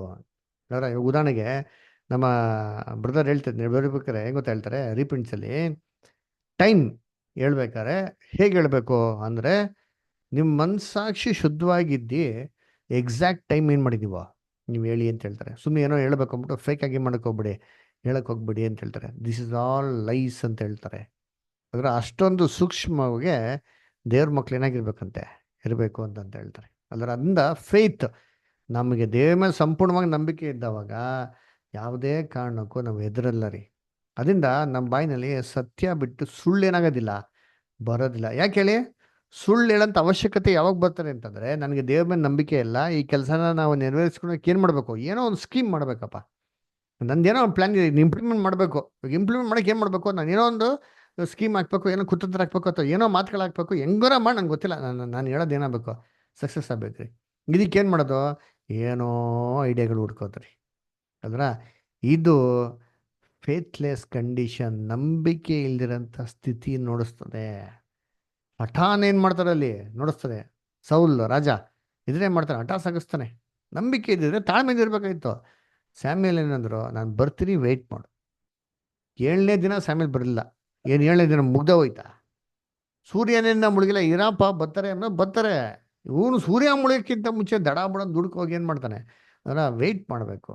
ಅದರ ದೇವರು ಇಟ್ಟಿದ್ದೇ ಆ ಟೆಸ್ಟು ಯಾರಿಗೆ ಅಂದರೆ, ಸ್ಯಾಮ್ಯಲ್ ಲೇಟಾಗಿ ಬರಬೇಕು ಅಂತ ಇಟ್ಟಿದ್ದೆ ಟೆಸ್ಟ್ ಯಾರಿಗೆ, ಸೌಲ್ ರಾಜನಿಗೆ. ಸ್ಯಾಮ್ಯಲ್ಗೆಲ್ಲ ರೀ. ಅದರ ದೇವ್ರಿಗೆ ಬಲಿನ ಬೇಕಾ, ಅಯ್ಯೋ ಈ ಬಲಿಲ್ಲ ನಾಳೆ ಕೊಡಪ್ಪ ಪರಲ್ಲ ಅಂತ ಏನಾಗ್ತಾರಲ್ಲ, ಟೈಮಲ್ಲಿ ಏನಾಗ್ತಾರಲ್ಲ ರೀ. But was test. ಬಟ್ ಸೌಲ್ ರಾಜ ಅದನ್ನ ಮರ್ತುಬಿಟ್ಟ, ದುಡುಕ್ಬಿಟ್ಟ. ಯಾಕೆಂದರೆ ಫೇತ್ಲೆಸ್ ಕಂಡೀಷನ್, ನಂಬಿಕೆ ಇಲ್ದಿರೋ ಸ್ಥಿತಿಗಳು. ಅದಕ್ಕೆ ಹೇಳ್ತಾರೆ, ನಂಬಿಕೆ ಇರೋಲಿ, ನಂಬಿಕೆಲಿ ದೃಢವಾಗಿರೋಂಥ ಸೋದರಗಳನ್ನ, ಪವಿತ್ರಾತ್ಮಲ್ಲಿ ಭರಿತವರಾಗಿರೋಂಥ ಸೋದರಗಳು ಏನು ಮಾಡಿ, ನೀವು 7 ಜನ ಏನು ಮಾಡಿ ಆಯ್ಕೆ ಮಾಡ್ತಾರೆ, 7 ಮೆಂಬರ್ಸ್ನ ಏನು ಮಾಡ್ತಾರೆ, ಚೂಸ್ ಮಾಡ್ತಾರೆ. ಹಿಂಗೆ ಒನ್ ಸ್ಪಿರಿಟ್, ಒನ್ ಮೈಂಡ್. ಅದರಲ್ಲಿ ಒಬ್ಬರು ಯಾರು ಗೊತ್ತಾ, ಯಾರು ಗೊತ್ತಾ, ಸ್ಟೇಫನ್. ನೋಡಿ ಹೆಸರು ಹೇಳ್ತಾರೆ, ಹಂಗೆ ಮುಂದಕ್ಕೆ ಓದಿ, ಹಂಗೆ ಅವರು ಪವಿತ್ರಾತ್ಮ ಭರಿತನು ನಂಬಿಕೆಯಿಂದ ತುಂಬಿದವನು ಆದ ಸ್ಟೇಫನನು ಫಿಲಿಪ್ಪ. ಫಸ್ಟ್ ಹೆಸರು ಬರೋದು ಸ್ಟೇಫನ್. ಸ್ಟೇಫನ್ ಏನ್ರಿ ಮಾಡ್ತಾನೆ, ನೆಕ್ಸ್ಟ್ ಚಾಪ್ಟರ್ ಓದಿ ಅವನ ಬಗ್ಗೆನೇ ಕೊಡೋದ್ರಿ. ಏನು ಬೋಲ್ಡಾಗಿ ಮಾತಾಡ್ತಾನೆ, ಏನು ವಿಟ್ನೆಸ್ ಕೊಡ್ತಾನ್ರಿ. ಅಂದ್ರೆ ಅವ್ನ ಮಕ ಹೆಂಗಿತ್ತಂತೆ ನೋಡೋದಕ್ಕೆ, ಹಂಗೆ ರೌಡಿ ಥರ ಕಳ್ಳರ ಥರ ಇತ್ತ, ಹೆಂಗಿತ್ತಂತೆ ಮಕ. ಅದರ ಹಂಗೆ ದೇವದೂತ ಥರ ಪ್ರಕಾಶವಾಗಿತ್ತಂತೆ. ಅಂಥ ಒಂದು ಏನು ಪರಿಶುದ್ಧತೆ, ಇಂಥ ಸೋದರಗಳನ್ನ ಸಭೆಯಲ್ಲಿ ಏನು ಮಾಡಿ ನೀವು ನೇಮಿಸಿ ಅಂತಂದರೆ, ಇವತ್ತೆಲ್ಲ ನಡೀತದೆ ನೋಡಪ್ಪ ಅಂತೀನಿ. ಪಾಪ ದೊಡ್ಡ ರಾಜಕೀಯ ರೀ. ಅದರ ಇವೆಲ್ಲ ದೇವ್ರ ಆಯ್ಕೆ ಅಂತ ನಾವು ನಂಬ್ಕೊಂಡು ಕೂತ್ಕೊಂಡ್ರೆ ಗ್ರೇಟ್ ಡಿಸೆಪ್ಷನ್. ಅದರ greatest of all the deceptions. ಅದರ ನಮಗೆ ಗೊತ್ತಿಲ್ಲ ಏನಾಗಿದೆ ಅಂದರೆ, ಒಂದು ಅಶುದ್ಧಾತ್ಮ ಹೋಗೈತೆ, ಅದು ಹೋಗ್ಬಿಟ್ಟು ಎಲ್ಲೋ ಏನಿಲ್ಲ, ಅದಕ್ಕೆ ವಿಶ್ರಾಂತಿ ಇಲ್ಲ ಅಂತ ಅಂದ್ಬಿಟ್ಟು 7 ಅಶುದ್ಧಾತ್ಮನ ಏನಾಗೈತೆ ಅಲ್ಲಿ ಕರ್ಕೊಂಬಂದೈತೆ. 7 ಅಶುದ್ಧಾತ್ಮಗಳು ಯಾವ್ದು ಹೇಳ್ರಿ, ಯಾರು ಹೇಳ್ತೀರಾ? ದೇವ್ರಿಗೆ ಅಸಹ್ಯವಾದಂಥ 7 ವಿಚಾರಗಳು ಯಾವ್ದೈತೆ? ಎಲ್ಲರೂ ಫಸ್ಟು ಇದನ್ನ ಬಯಟ್ ಮಾಡ್ಬೇಕ್ರಿ. ದೇವ್ರಿಗೆ ಅಸಹ್ಯವಾಗಿರೋಂಥ 7 ವಿಚಾರಗಳು.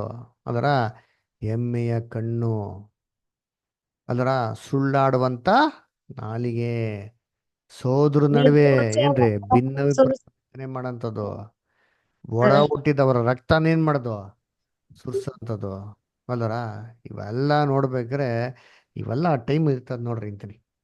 ಥರ ದ್ವೇಷ, ಹಗೆತನ, ಹೊಟ್ಟೆ ಕಿಚ್ಚು ಅಲ್ವರ, ಇವೆಲ್ಲ ಸ್ಪಿರಿಟಲ್ಲಿ ಮಾಡಿ ಯಾರೋ ಕೈ ಎತ್ಬಿಟ್ರು ಅಂತ ಮಾಡ್ಲಿಕ್ಕಿತ್ತು. God's holy spirit appointment. ಅಯ್ಯೋ ಅವರ ಇದು ಗಾಡ್ಸ್ ಹೋಲಿ ಸ್ಪಿರಿಟ್ ಅಪಾಯಿಂಟ್ಮೆಂಟೇ ಅಲ್ಲ. ದೇವ್ರ ಮಕ್ಕಳು ಮಾಡೋ ಕೆಲಸದಲ್ಲಿ ಸಮಾಧಾನ, ಶಾಂತಿ ಏನಾಗಿರ್ತಾರೆ, ಯಾವತ್ತೋ ನೆಲೆಗೊಂಡಿರ್ತಾರೆ. ಅದರ ಹಿಂಗೆ ಹೇಳ್ತೀನಿ, out of the scripture, out of the context ಹೇಳ್ತೀನಿ, ಸುಮ್ಮನೆ ಜಸ್ಟ್ ನಿಮ್ಗೊಂದು ಅಂಡರ್ಸ್ಟ್ಯಾಂಡಿಂಗ್ಗೆ.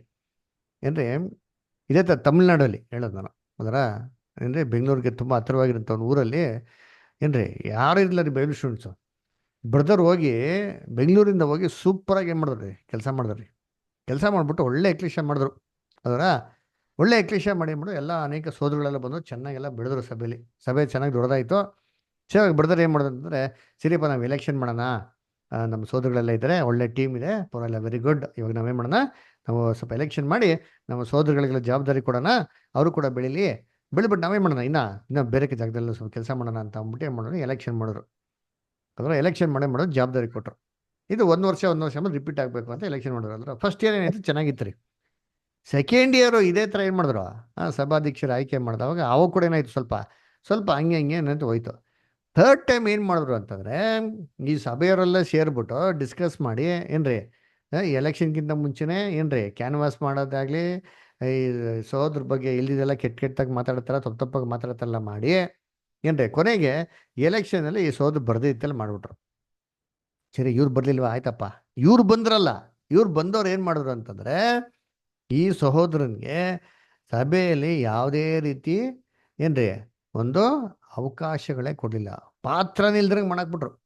ಇವರೆಲ್ಲ ಬಂದಿರೋದು ಯಾರಿಂದ, ಸಹೋದರನ ದೇವ್ರು ಉಪಯೋಗಿಸ್ಕೊಂಡು ದೇವ್ರು ಏನು ಮಾಡಿದ್ರೆ ಸತ್ಯಕ್ಕೆ ಕರೆದವ್ರೆ. ಆದರೆ ಸಹೋದರನಿಗೆ ಏನು ಮಾಡ್ಬಿಟ್ರು, ಕಂಪ್ಲೀಟಾಗಿ ಪ್ರತ್ಯೇಕಿಸ್ಬಿಟ್ಟು ಆ ಸಹೋದರನಿಗೆ ಒಂದು ಗೌರವನೂ ಕೊಡ್ದಿರ, ಒಂದು ಕೊಡ್ಬೇಕಂತ ಒಂದು ಮರ್ಯಾದೆನೂ ಕೊಡ್ದಿರ, ತುಂಬ ಕೇವಲವಾಗಿ ಏನು ಮಾಡೋದು ನೋಡೋಕ್ಕೆ ಶುರು ಮಾಡಿದ್ರು ಅಲ್ವರ.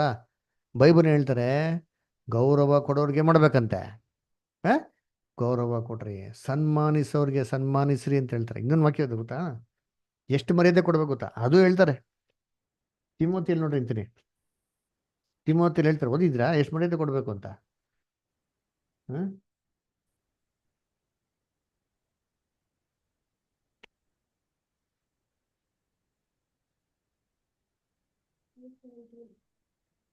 ನೋಡ್ರಿ, 1 ತಿಮೋತಿ 5:17 ನೋಡ್ರಿ.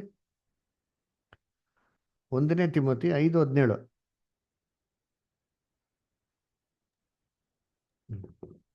ಚೆನ್ನಾಗಿ ಅಧಿಕಾರ ನಡೆಸುವ ಸಭೆಯ ಹಿರಿಯರನ್ನು, ಅವರೊಳಗೆ ವಿಶೇಷವಾಗಿ ಪ್ರಸಂಗದಲ್ಲಿಯೂ ಉಪದೇಶದಲ್ಲಿಯೂ ಕಷ್ಟಪಡುವವರನ್ನು ಇಮ್ಮಡಿಯಾದ ಮಾನಕ್ಕೆ ಯೋಗ್ಯರೆಂದು ಎಣಿಸಬೇಕು. ಸಭಾಧ್ಯಕ್ಷನ ಹೆಂಗಿರ್ಬೇಕಂತ ನೋಡಿರ್ತೀರಿ, ವಾಕ್ಯೋಪದೇಶ ಸೂಪರ್ ಆಗಿರ್ಬೇಕ್ರಿ. ವಾಕ್ಯಗಳನ್ನ ಕೇಳ್ತಾ ಇದ್ರೆ ಹೆಂಗಿರ್ಬೇಕು, ಹಂಗೆ ನಮಗೆ ಫೇತ್ ಏನಾಗಬೇಕು, ಅಲ್ಲಿ ಹೆಚ್ಚಾಗಬೇಕು, ಹುಮ್ಮಸ್ ಬರಬೇಕು. ಎಲ್ಲ ನಾವೆಲ್ಲ ಟುಸ್ಕುಲ್ ಪಟಾಕಿಲಿಗಳೇ, ಅದರ ಲೋಕದಲ್ಲಿ ಇದ್ದಿ ಭಯಂಕರ ಮೈಂಡ್ ಡಿಸ್ಟರ್ಬ್ ಆಗಿಬಿಡ್ತಾರೆ.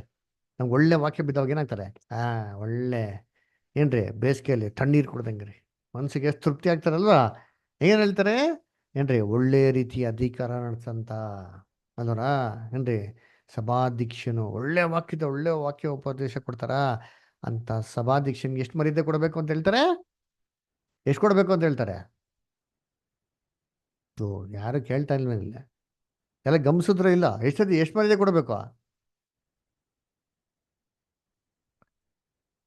ಮಡಿಯಾಗಿ ಅಲ್ಲ, ಒಬ್ಬರೇ ಹೇಳ್ತಾರೆ, ಮಿಗ್ದರೆಲ್ಲ ಏನು ಅಲ್ಲ, ಮೊಬೈಲ್ ಆನಿಕ್ ಬಿಟ್ಟು ಪಕ್ಕದಲ್ಲಿ ಹೋಗ್ಬಿಡ್ತೀರಾ. ಹೇಳ್ರಿ, ಉತ್ತರ ಕೊಡ್ರಿ. ನಾವು ಮ್ಯೂಟ್ ತೆಗಿತೀವ್ರಿ, ನೀವು ಸುಮ್ನೆ ಆಗ್ಬಿಡ್ತೀರ. ಇವಾಗ ಹೇಳ್ರಿ, ಮ್ಯೂಟ್ ತೆಗೀತಲ್ಲ ಹೇಳ್ರಿ. ಅಂದ್ರೆ 2ರಷ್ಟು ಕೊಡ್ಬೇಕು. ಆಯ್ತಾ, 2ರಷ್ಟು ರೆಸ್ಪೆಕ್ಟ್ ಕೊಡ್ಬೇಕು ಅಂತ ಹೇಳ್ತಾರೆ ಅಲ್ವರ. ಇದು ದೇವರ ವಾಕ್ಯದಲ್ಲಿ ಹೇಳಂಥದ್ದು. ಪಾಪ ಸೋದರನ್ಗೆ ಏನ್ರಿ ಕೊಡ್ಬೇಕಾರದ ಒಬ್ಬ ಮನುಷ್ಯನ್ಗೆ ಕೊಡ್ಬೇಕಂತ ಮರ್ಯಾದೆ ಕೂಡ ಏನಾಗಿಲ್ಲ, ಕೊಡ್ಲಿಲ್ಲ. ಕೊನೆಗೆ ಏನಾಯ್ತು ಅಂತಂದ್ರೆ, ಆ ಸೋದರ ಆಟೋಮೆಟಿಕ್ ಆಗಿ ಮಾಡೋದು ಸಭೆನ ಬಿಟ್ಟು ಹೋದ್ರು. ಯಾಕೆ ಅಂತಂದ್ರೆ, ಒಬ್ಬ ಸೋದರನ್ಗೆ ಆ ಸ್ಥಾನದಲ್ಲಿ ಗೌರವ ಇಲ್ಲ ಅಂದ್ರೆ ಸೋದರ ಏನ್ ಮಾಡ್ತಾರೆ ಹೇಳಿ. ಯೇಸು ಕ್ರಿಸ್ತ ಏನ್ ಮಾಡಿದ್ರು, ಯೇಸು ಕ್ರಿಸ್ತನ್ಗೆ ಅವ್ರ ಮನೇಲಿ ಏನಿಲ್ಲ, ಸ್ವಂತ ಮನೆಯಲ್ಲಿ ಮರ್ಯಾದೆ ಇಲ್ಲ. ಮಾಡಿದ್ರು, ಬಿಟ್ಬಿಟ್ಟು ಅವ್ರ ಕೆಲಸ ನೋಡ್ಕೊಡೋದ್ರು. ಆಯ್ತರ ಅದೇ ಥರ ಹಂಗಾಗೋಯ್ತು ಇದ್ದೀನಿ. ಅದರ ಇವತ್ತು ಆ ಸಭೆ ಐತೆ, ಎಷ್ಟವ್ರೆ ಅಂದರೆ ಅದು ಎಷ್ಟು ಜನ ಇದ್ರು ಅಷ್ಟೇ ಜನ ಅವರೇ. ಇದೇ ಥರ ಕಿತ್ಲಾಡ್ತಾನೆ ಅವರೇ, ಇದೇ ಥರ ಜಗಳ ಮಾಡ್ಕೊಂಡು, ಇದೇ ಥರ ವರ್ಷ ಎಲೆಕ್ಷನ್ ಮಾಡ್ಕೊಂಡು, ಅವ್ರ ಮೇಲೆ ಇವ್ರ ಮೇಲೆ ಹೇಳ್ಕೊಂಡು ಏನು ಮಾಡೋದು, ಸುಮ್ಮನೆ ಅಲ್ಲೇ ಅವರೇ. ಆದರೆ ಈ ಬ್ರದರು ದೇವ್ರ ಕೃಪೆಯಿಂದ ಇನ್ನೂ ಚೆನ್ನಾಗಿ ಕೆಲಸ ಮಾಡ್ಕೊಂಡೇ ಮಾಡ್ತಾರೆ, ಓಡ್ತಾರೆ ನೋಡಿ. ನಾನು ಅದನ್ನ ಹೇಳ್ತಾರೆ ನೋಡಿ, ಮುಂದಕ್ಕೆ ಹೇಳ್ತಾರೆ ನೋಡಿ. ಇವಾಗ ಅಲ್ಲಿ 1 ತಿಮೋತಿ 5:17 ಓದ್ರಲ್ಲ, ಹಂಗೆ ಮುಂದಕ್ಕೆ ಓದಿಂತೀನಿ ನೋಡೋಣ. ಕಣ ತುಳಿಯುವ ಎತ್ತಿನ ಬಾಯಿ ಕಟ್ಟಬಾರದೆಂತಲೂ, ಆಳು ತನ್ನ ಕೂಲಿಗೆ ಯೋಗ್ಯನಾಗಿದ್ದೇನೆಂತಲೂ ಶಾಸ್ತ್ರದಲ್ಲಿ ಹೇಳಿದೆಯಲ್ಲ. ಸಭೆಯ ಹಿರಿಯರ ಮೇಲೆ ಯಾರಾದರೂ ದೂರು ಹೇಳಿದರೆ 2-3 ಸಾಕ್ಷಿಗಳಿದ್ದ ಹೊರತಾಗಿ ಅದನ್ನು ಮನಸ್ಸಿಗೆ ತೆಗೆದುಕೊಳ್ಳಬೇಡ. ನೋಡ್ರ, ಸಭಾಧ್ಯಕ್ಷನ್ನ ಸೇತಾನ್ ಟಾರ್ಗೆಟ್ ಮಾಡ್ತಾನ್ರಿ. ಅದಕ್ಕೆ ಏನ್ ಹೇಳ್ತಾರೆ, ಅದಕ್ಕೊಂದು ಎಕ್ಸಾಂಪಲ್ ಕೊಡ್ತಾ ನೋಡಿದ್ದೀನಿ. ಗಣ ಅನ್ನೋದು ಏನ್ ಹೇಳ್ತಾರೆ, ಕಣ ಬೇಡ ಅದು ಏನ ಕಣ ಕಣ ಕಣ ಇವತ್ತೇ ನನಗೆ ಗೊತ್ತಾಗಿದ್ದು ಕಣ ಅಂತ, ಇದ್ರಿಗೆ ಗಾಣ ಅಂತ ತಿಳ್ಕೊಂಡ್ಬಿಡುತ್ತೆ. ಕಣ ಅದರ ಕಣನ ತುಳಿಯೋದಿಕ್ಕೆ ಹಸುನ ಏನ್ ಮಾಡ್ತಾರೆ, ಕಟ್ಟಿತ ನೋಡ್ತೀನಿ. ದೇವ್ರು ನೋಡಿ ಸೂಪರ್ ಏನ್ರಿ ಹೇಳ್ತಾರೆ, ಅಲ್ಲಿ ಕಟ್ಟಬೇಕಾದ್ರೆ ಹಸುಗೆ ಏನ್ ಮಾಡ್ಬಿಡಿ, ಬಾಯಿನ ಕಟ್ಬಿಡಿ ಅಂತ ಹೇಳ್ತಾರೆ. ಏನ್ ಗೊತ್ತಾಗ್ತಾ, ಪಾಪ ಹಸು ಅದು ಬಾಯಿ ಕಟ್ಬಿಟ್ರೆ ಅದು ಕಣದಲ್ಲಿ ಕೆಲಸ ಮಾಡ್ತಾ ಇರ್ಬೇಕಾರೆ ಅಲ್ಲಿ ಆಹಾರ ನೋಡ್ತಾ ಇರ್ತಾರೆ, ಅದು ಮನ್ಸು ಬರ್ತಾರೆ ಇಲ್ಲೋ, ಬಾಯಿನ ಜೋಲ್ ಬರ್ತಾರೆ ಇಲ್ವೋ, ಅದಕ್ಕೆ ಆಸೆ ಬರ್ತಾರೆ ಇಲ್ಲೋ, ನಾನು ತಿನ್ಬೇಕು, ಅಯ್ಯೋ ಹೊಟ್ಟೆ ಇರ್ತೈತೆ ಅಂದ್ಬಿಟ್ಟು. ಅದಕ್ಕೆ ಏನು ಹೇಳ್ತಾರೆ, ಬಿಟ್ಬಿಡಪ್ಪ ನೀನು ಬೇರೆ ಹತ್ರ ಮಾಡು, ಬಿಟ್ಬಿಡು. ಎಷ್ಟು ತಿಂತಾರೆ ಹಸು, ಎಷ್ಟಪ್ಪ ತಿಂತಾರೆ, ಒಂದು ಸ್ವಲ್ಪ ಹೊಟ್ಟೆ ತುಂಬಿದ್ಮೇಲೆ ಅದೇನು ಮಾಡ್ತಾರೆ, ಅದೇ ನಿಲ್ಸ್ಬಿಡ್ತದೆ. ಅದೇ ಥರ ದೇವ್ರ ಮಕ್ಕಳು ಯಾರೋ ಸಭಾಧ್ಯಕ್ಷನೋ ದೇವ್ರ ಕೆಲಸ ಮಾಡ್ತಾರೆ ಅಂದರೆ ರಿಸ್ಟ್ರಿಕ್ಟ್ ಮಾಡಬೇಡಿ, ತೊಂದರೆ ಮಾಡಬೇಡಿ, ಹಿಂಸೆಗಳು ಕೊಡಬೇಡಿ, ಬಿಟ್ಬಿಡಿ ಫ್ರೀಯಾಗಿ. ಅದಕ್ಕೆ ಹೇಳ್ದು ಅಪೋಸ್ಟಲ್ಸು ಅಲ್ರ, ನಾವು ಇವೆಲ್ಲ ಮಾಡ್ತಾ ಕೂತ್ಕೊಂಡ ಅಂತಂದರೆ ವಾಕ್ಯೋಪದೇಶದಲ್ಲಿ ಬೆಳ್ಸೋಕ್ಕಾಗಲ್ಲ ರೀ, ಸಭೆಗಳು ಸ್ಥಾಪನೆ ಮಾಡೋಕ್ಕಾಗಲ್ಲ. ಬಿಟ್ಬಿಡಿ ಫ್ರೀಯಾಗಿ ಅಂತ ಹೇಳ್ತಾರೆ. ಯಾಕಂದರೆ ಏನ್ರಿ, the labourer is worthy of his reward. ಕೂಲಿ ಆಳು ನನ್ನ ಕೂಲಿಗೆ ಯೋಗ್ಯನು ಅಲ್ವರ. ಅವ್ರು ಮಾಡೋ ಕೆಲಸಕ್ಕೆ ದೇವ್ರೇನು ಮಾಡ್ತಾರೆ, ಪ್ರತಿಫಲಗಳನ್ನ ಕೊಡ್ತಾರೆ. ಆ ಕೆಲಸ ಮಾಡೋಕ್ಕೆ ತಡೆ ಮಾಡಬಾರ್ದು. ಅದಕ್ಕೇನು ಹೇಳ್ತಾರೆ, ಈ ಥರ ಯಾರೋ ನೀವು ಒಬ್ಬ ಹಿರಿಯರ ಮೇಲೆ ಏನೋ ನೀವು ತಪ್ಪು ಅಂತ ಕಂಡು ಬಂದವಾಗ ಅದನ್ನು ಹೇಳೋದಿಕ್ಕೆ ಎಷ್ಟು ಸಾಕ್ಷಿ ಇರಬೇಕಂತ, 2 ಅಥವಾ 3 ಸಾಕ್ಷಿ. ಯಾರೂ ಇರಲ್ಲ, ಯಾರೂ ಕೇಳಿರಲ್ಲ, ಸುಮ್ಮನೆ ಇವರೇನು ಮಾಡೋದು, ಬಿಟ್ಬಿಡೋದು. ಆ ಥರ ಎಲ್ಲ ಇರಬಾರ್ದು ಅಂತ ಹೇಳ್ತಾರೆ. 2 ಅಥವಾ 3 ಸಾಕ್ಷಿ ಇದ್ದರೆ ಮಾತ್ರ ಏನು ಮಾಡಬೇಕು, ಮಾತಾಡ್ಬೇಕು. ಅದು ನಮ್ಮ ಬ್ರದರ್ ಇದೆ ಗೊತ್ತಾ, ಹಿರಿಯ ಬ್ರದರು ಅಮೇರಿಕಲ್ಲಿ, ಇದು ನಮ್ಮ ಬ್ರದರ್ ರಸಲ್ ಬಗ್ಗೆ ಹೇಳ್ತಾರೆ. ಏನ್ರಿ, ಇದೇ ಥರ ಒಂದು ಕೇಸ್ ಆಗೋಯ್ತು ಪಾಪ, ಯಾರೂ ಸಾಕ್ಷಿ ಇಲ್ಲ, ಯಾರೋ ಒಬ್ರು ನೋಡ್ಬಿಟ್ರು ಅಂತ ಅಂದ್ಬಿಟ್ಟು ಅಲ್ರ ತೊಗೊಂಡೋಗಿ ದೊಡ್ಡ ಕೇಸ್ ಆಗಿ ಪಾಪ ಏನಾಗೋಯ್ತು. ಯಾಕೆ ಹೇಳಿ, ಸೇತಾನ ಏನು ಗೊತ್ತಾ ಮಾಡ್ತಾನೆ, ಎಲ್ಲ ದೇವ್ರ ಮಕ್ಳನ್ನ ಟಾರ್ಗೆಟ್ ಮಾಡಬೇಕು ಅಂತೇನ್ರಿ ಅವ್ನ ಕೆಲಸನೇ ಇದ್ರಿ. ಹೆಂಗಾರ ಮಾಡಿ ಇಮೇಜ್ ಹಾಳು ಮಾಡಿ ಅವ್ರ ಹೆಸ್ರನ್ನ ಕೇಳಿಸ್ಬಿಟ್ರೆ ಕೆಲಸ ಏನಾಯ್ತು, ದೇವ್ರ ಕೆಲಸ ಆಟೋಮೆಟಿಕ್ಕಾಗೆ ನಿಂತೋಗ್ಬಿಡ್ತು. ಹೆಂಗೆ ಬಿಲಾಮನ್ ಇಪ್ಪಿಸ್ಕೊಂಡು ನೋಡಿದ್ರಿ ಏನ್ರಿ. ಸೇತಾನ್ಗೆ ಏನು ಬೇಕಾಗಿತ್ತು, ಇಸ್ರೇಲ್ ಜನಗಳಿಗೆ ಶಪಿಸ್ಬೇಕು. ಇವಾಗ ಯಾರು ಸಿಕ್ಕಿಲ್ಲ, ಬಿಲಾಮ್ ಏನಾದ ದೇವ್ರ ಪ್ರವಾದಿನ, ದೇವ್ರ ಪ್ರವಾದಿಯಾಗ ಬಾ ನೀನು ಸರಿ. ಯಾಕೆಂದ್ರೆ ದ್ರವ್ಯಾಸ ಐತೆ, ಆಸೆ ಇರೋದ್ರಿಂದ, ಅದು ದೇವ್ರ ವಿರುದ್ಧವಾಗಿರೋಂಥ ಆಸೆ ಇರೋದ್ರಿಂದ ಅವನ್ನ ಉಪಯೋಗಿಸ್ಕೊಂಡು ಏನು ಮಾಡ್ತಾರೆ, ಅವ್ನು ಉಪಯೋಗಿಸ್ಕೊಂಡೇ ದೇವ್ರ ಮಕ್ಕಳನ್ನ ಶಾಪ ಬರೋ ಥರ ಮಾಡ್ತಾರೆ.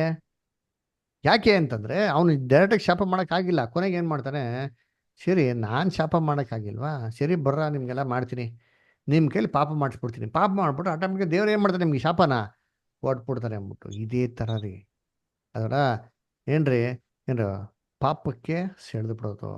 ಅದು ನೋಡ್ಬೇಕಾರೆ ಸೇತಾನ ಹೆಂಗೆ ಗೊತ್ತಾ ಮಾಡ್ತಾನೆ, ಇವನ್ನ ಹಿರಿಯನ್ನಂತೂ ಮುಟ್ಟಕ್ಕಾಗಲ್ವಲ್ಲ, ಅವಾಗೇನು ಮಾಡೋಣ, ಹಿಂಡು ನೋಡ್ಬಿಡೋಣ.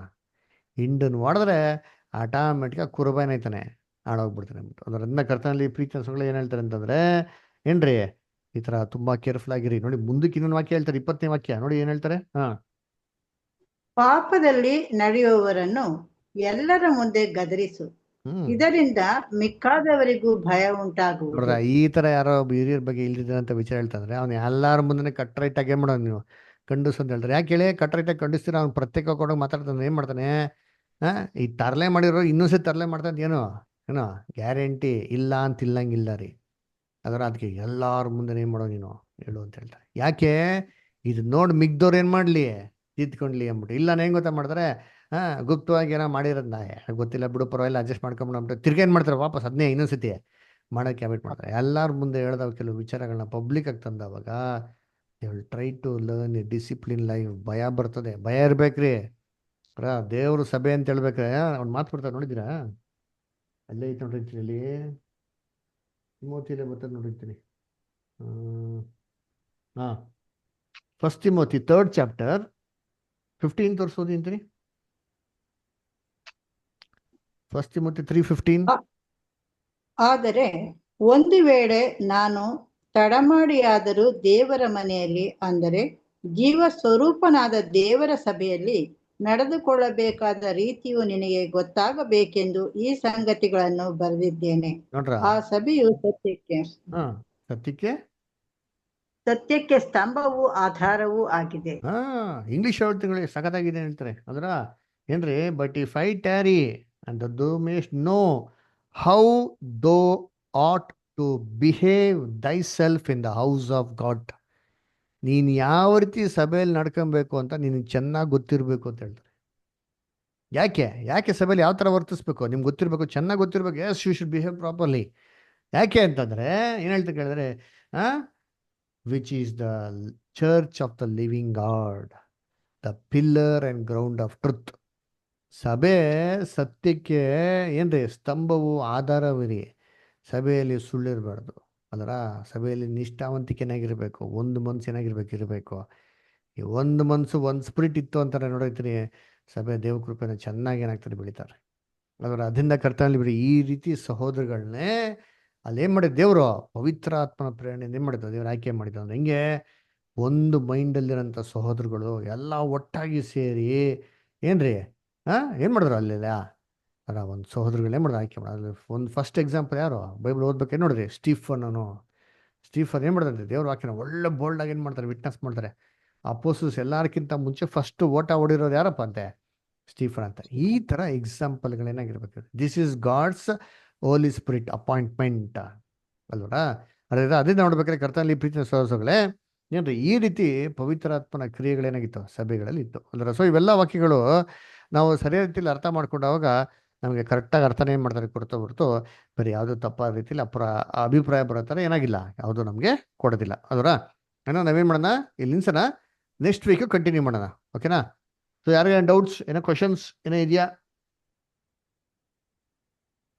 ಏನೋ ಪ್ರಶ್ನೆಗಳಿದೆಯಾ, ಏನೋ ಕೇಳಬೇಕಂತೇನಿದೆಯಾ? ಇಲ್ಲ. ಸರಿ, ಓಕೆ ದೆನ್. ಹಂಗಾರೆ ಸಂತೋಷ, ದೇವಕೃಪೆಯಿಂದ ನಾವೆಲ್ಲ ಒಟ್ಟಾಗಿ ಸೇರಿದಿರಿ. ಇದೇ ಥರ ಪ್ರತಿಯೊಂದು ದಿನ ಕೂಡ ನಾವು ಒಟ್ಟಾಗಿ ಸೇರಿ ವಾಕ್ಯಗಳನ್ನ ಕೇಳೋದಕ್ಕೆ ಪ್ರಯತ್ನ ಮಾಡೋಣ. ಕೊನೆಯದಾಗಿ ಈ ಕೂಟನ ಅಂತ್ಯ ಮಾಡುವಾಗೆ ಒಂದು ಪ್ರಾರ್ಥನೆ ಮಾಡಿ ಕೂಡ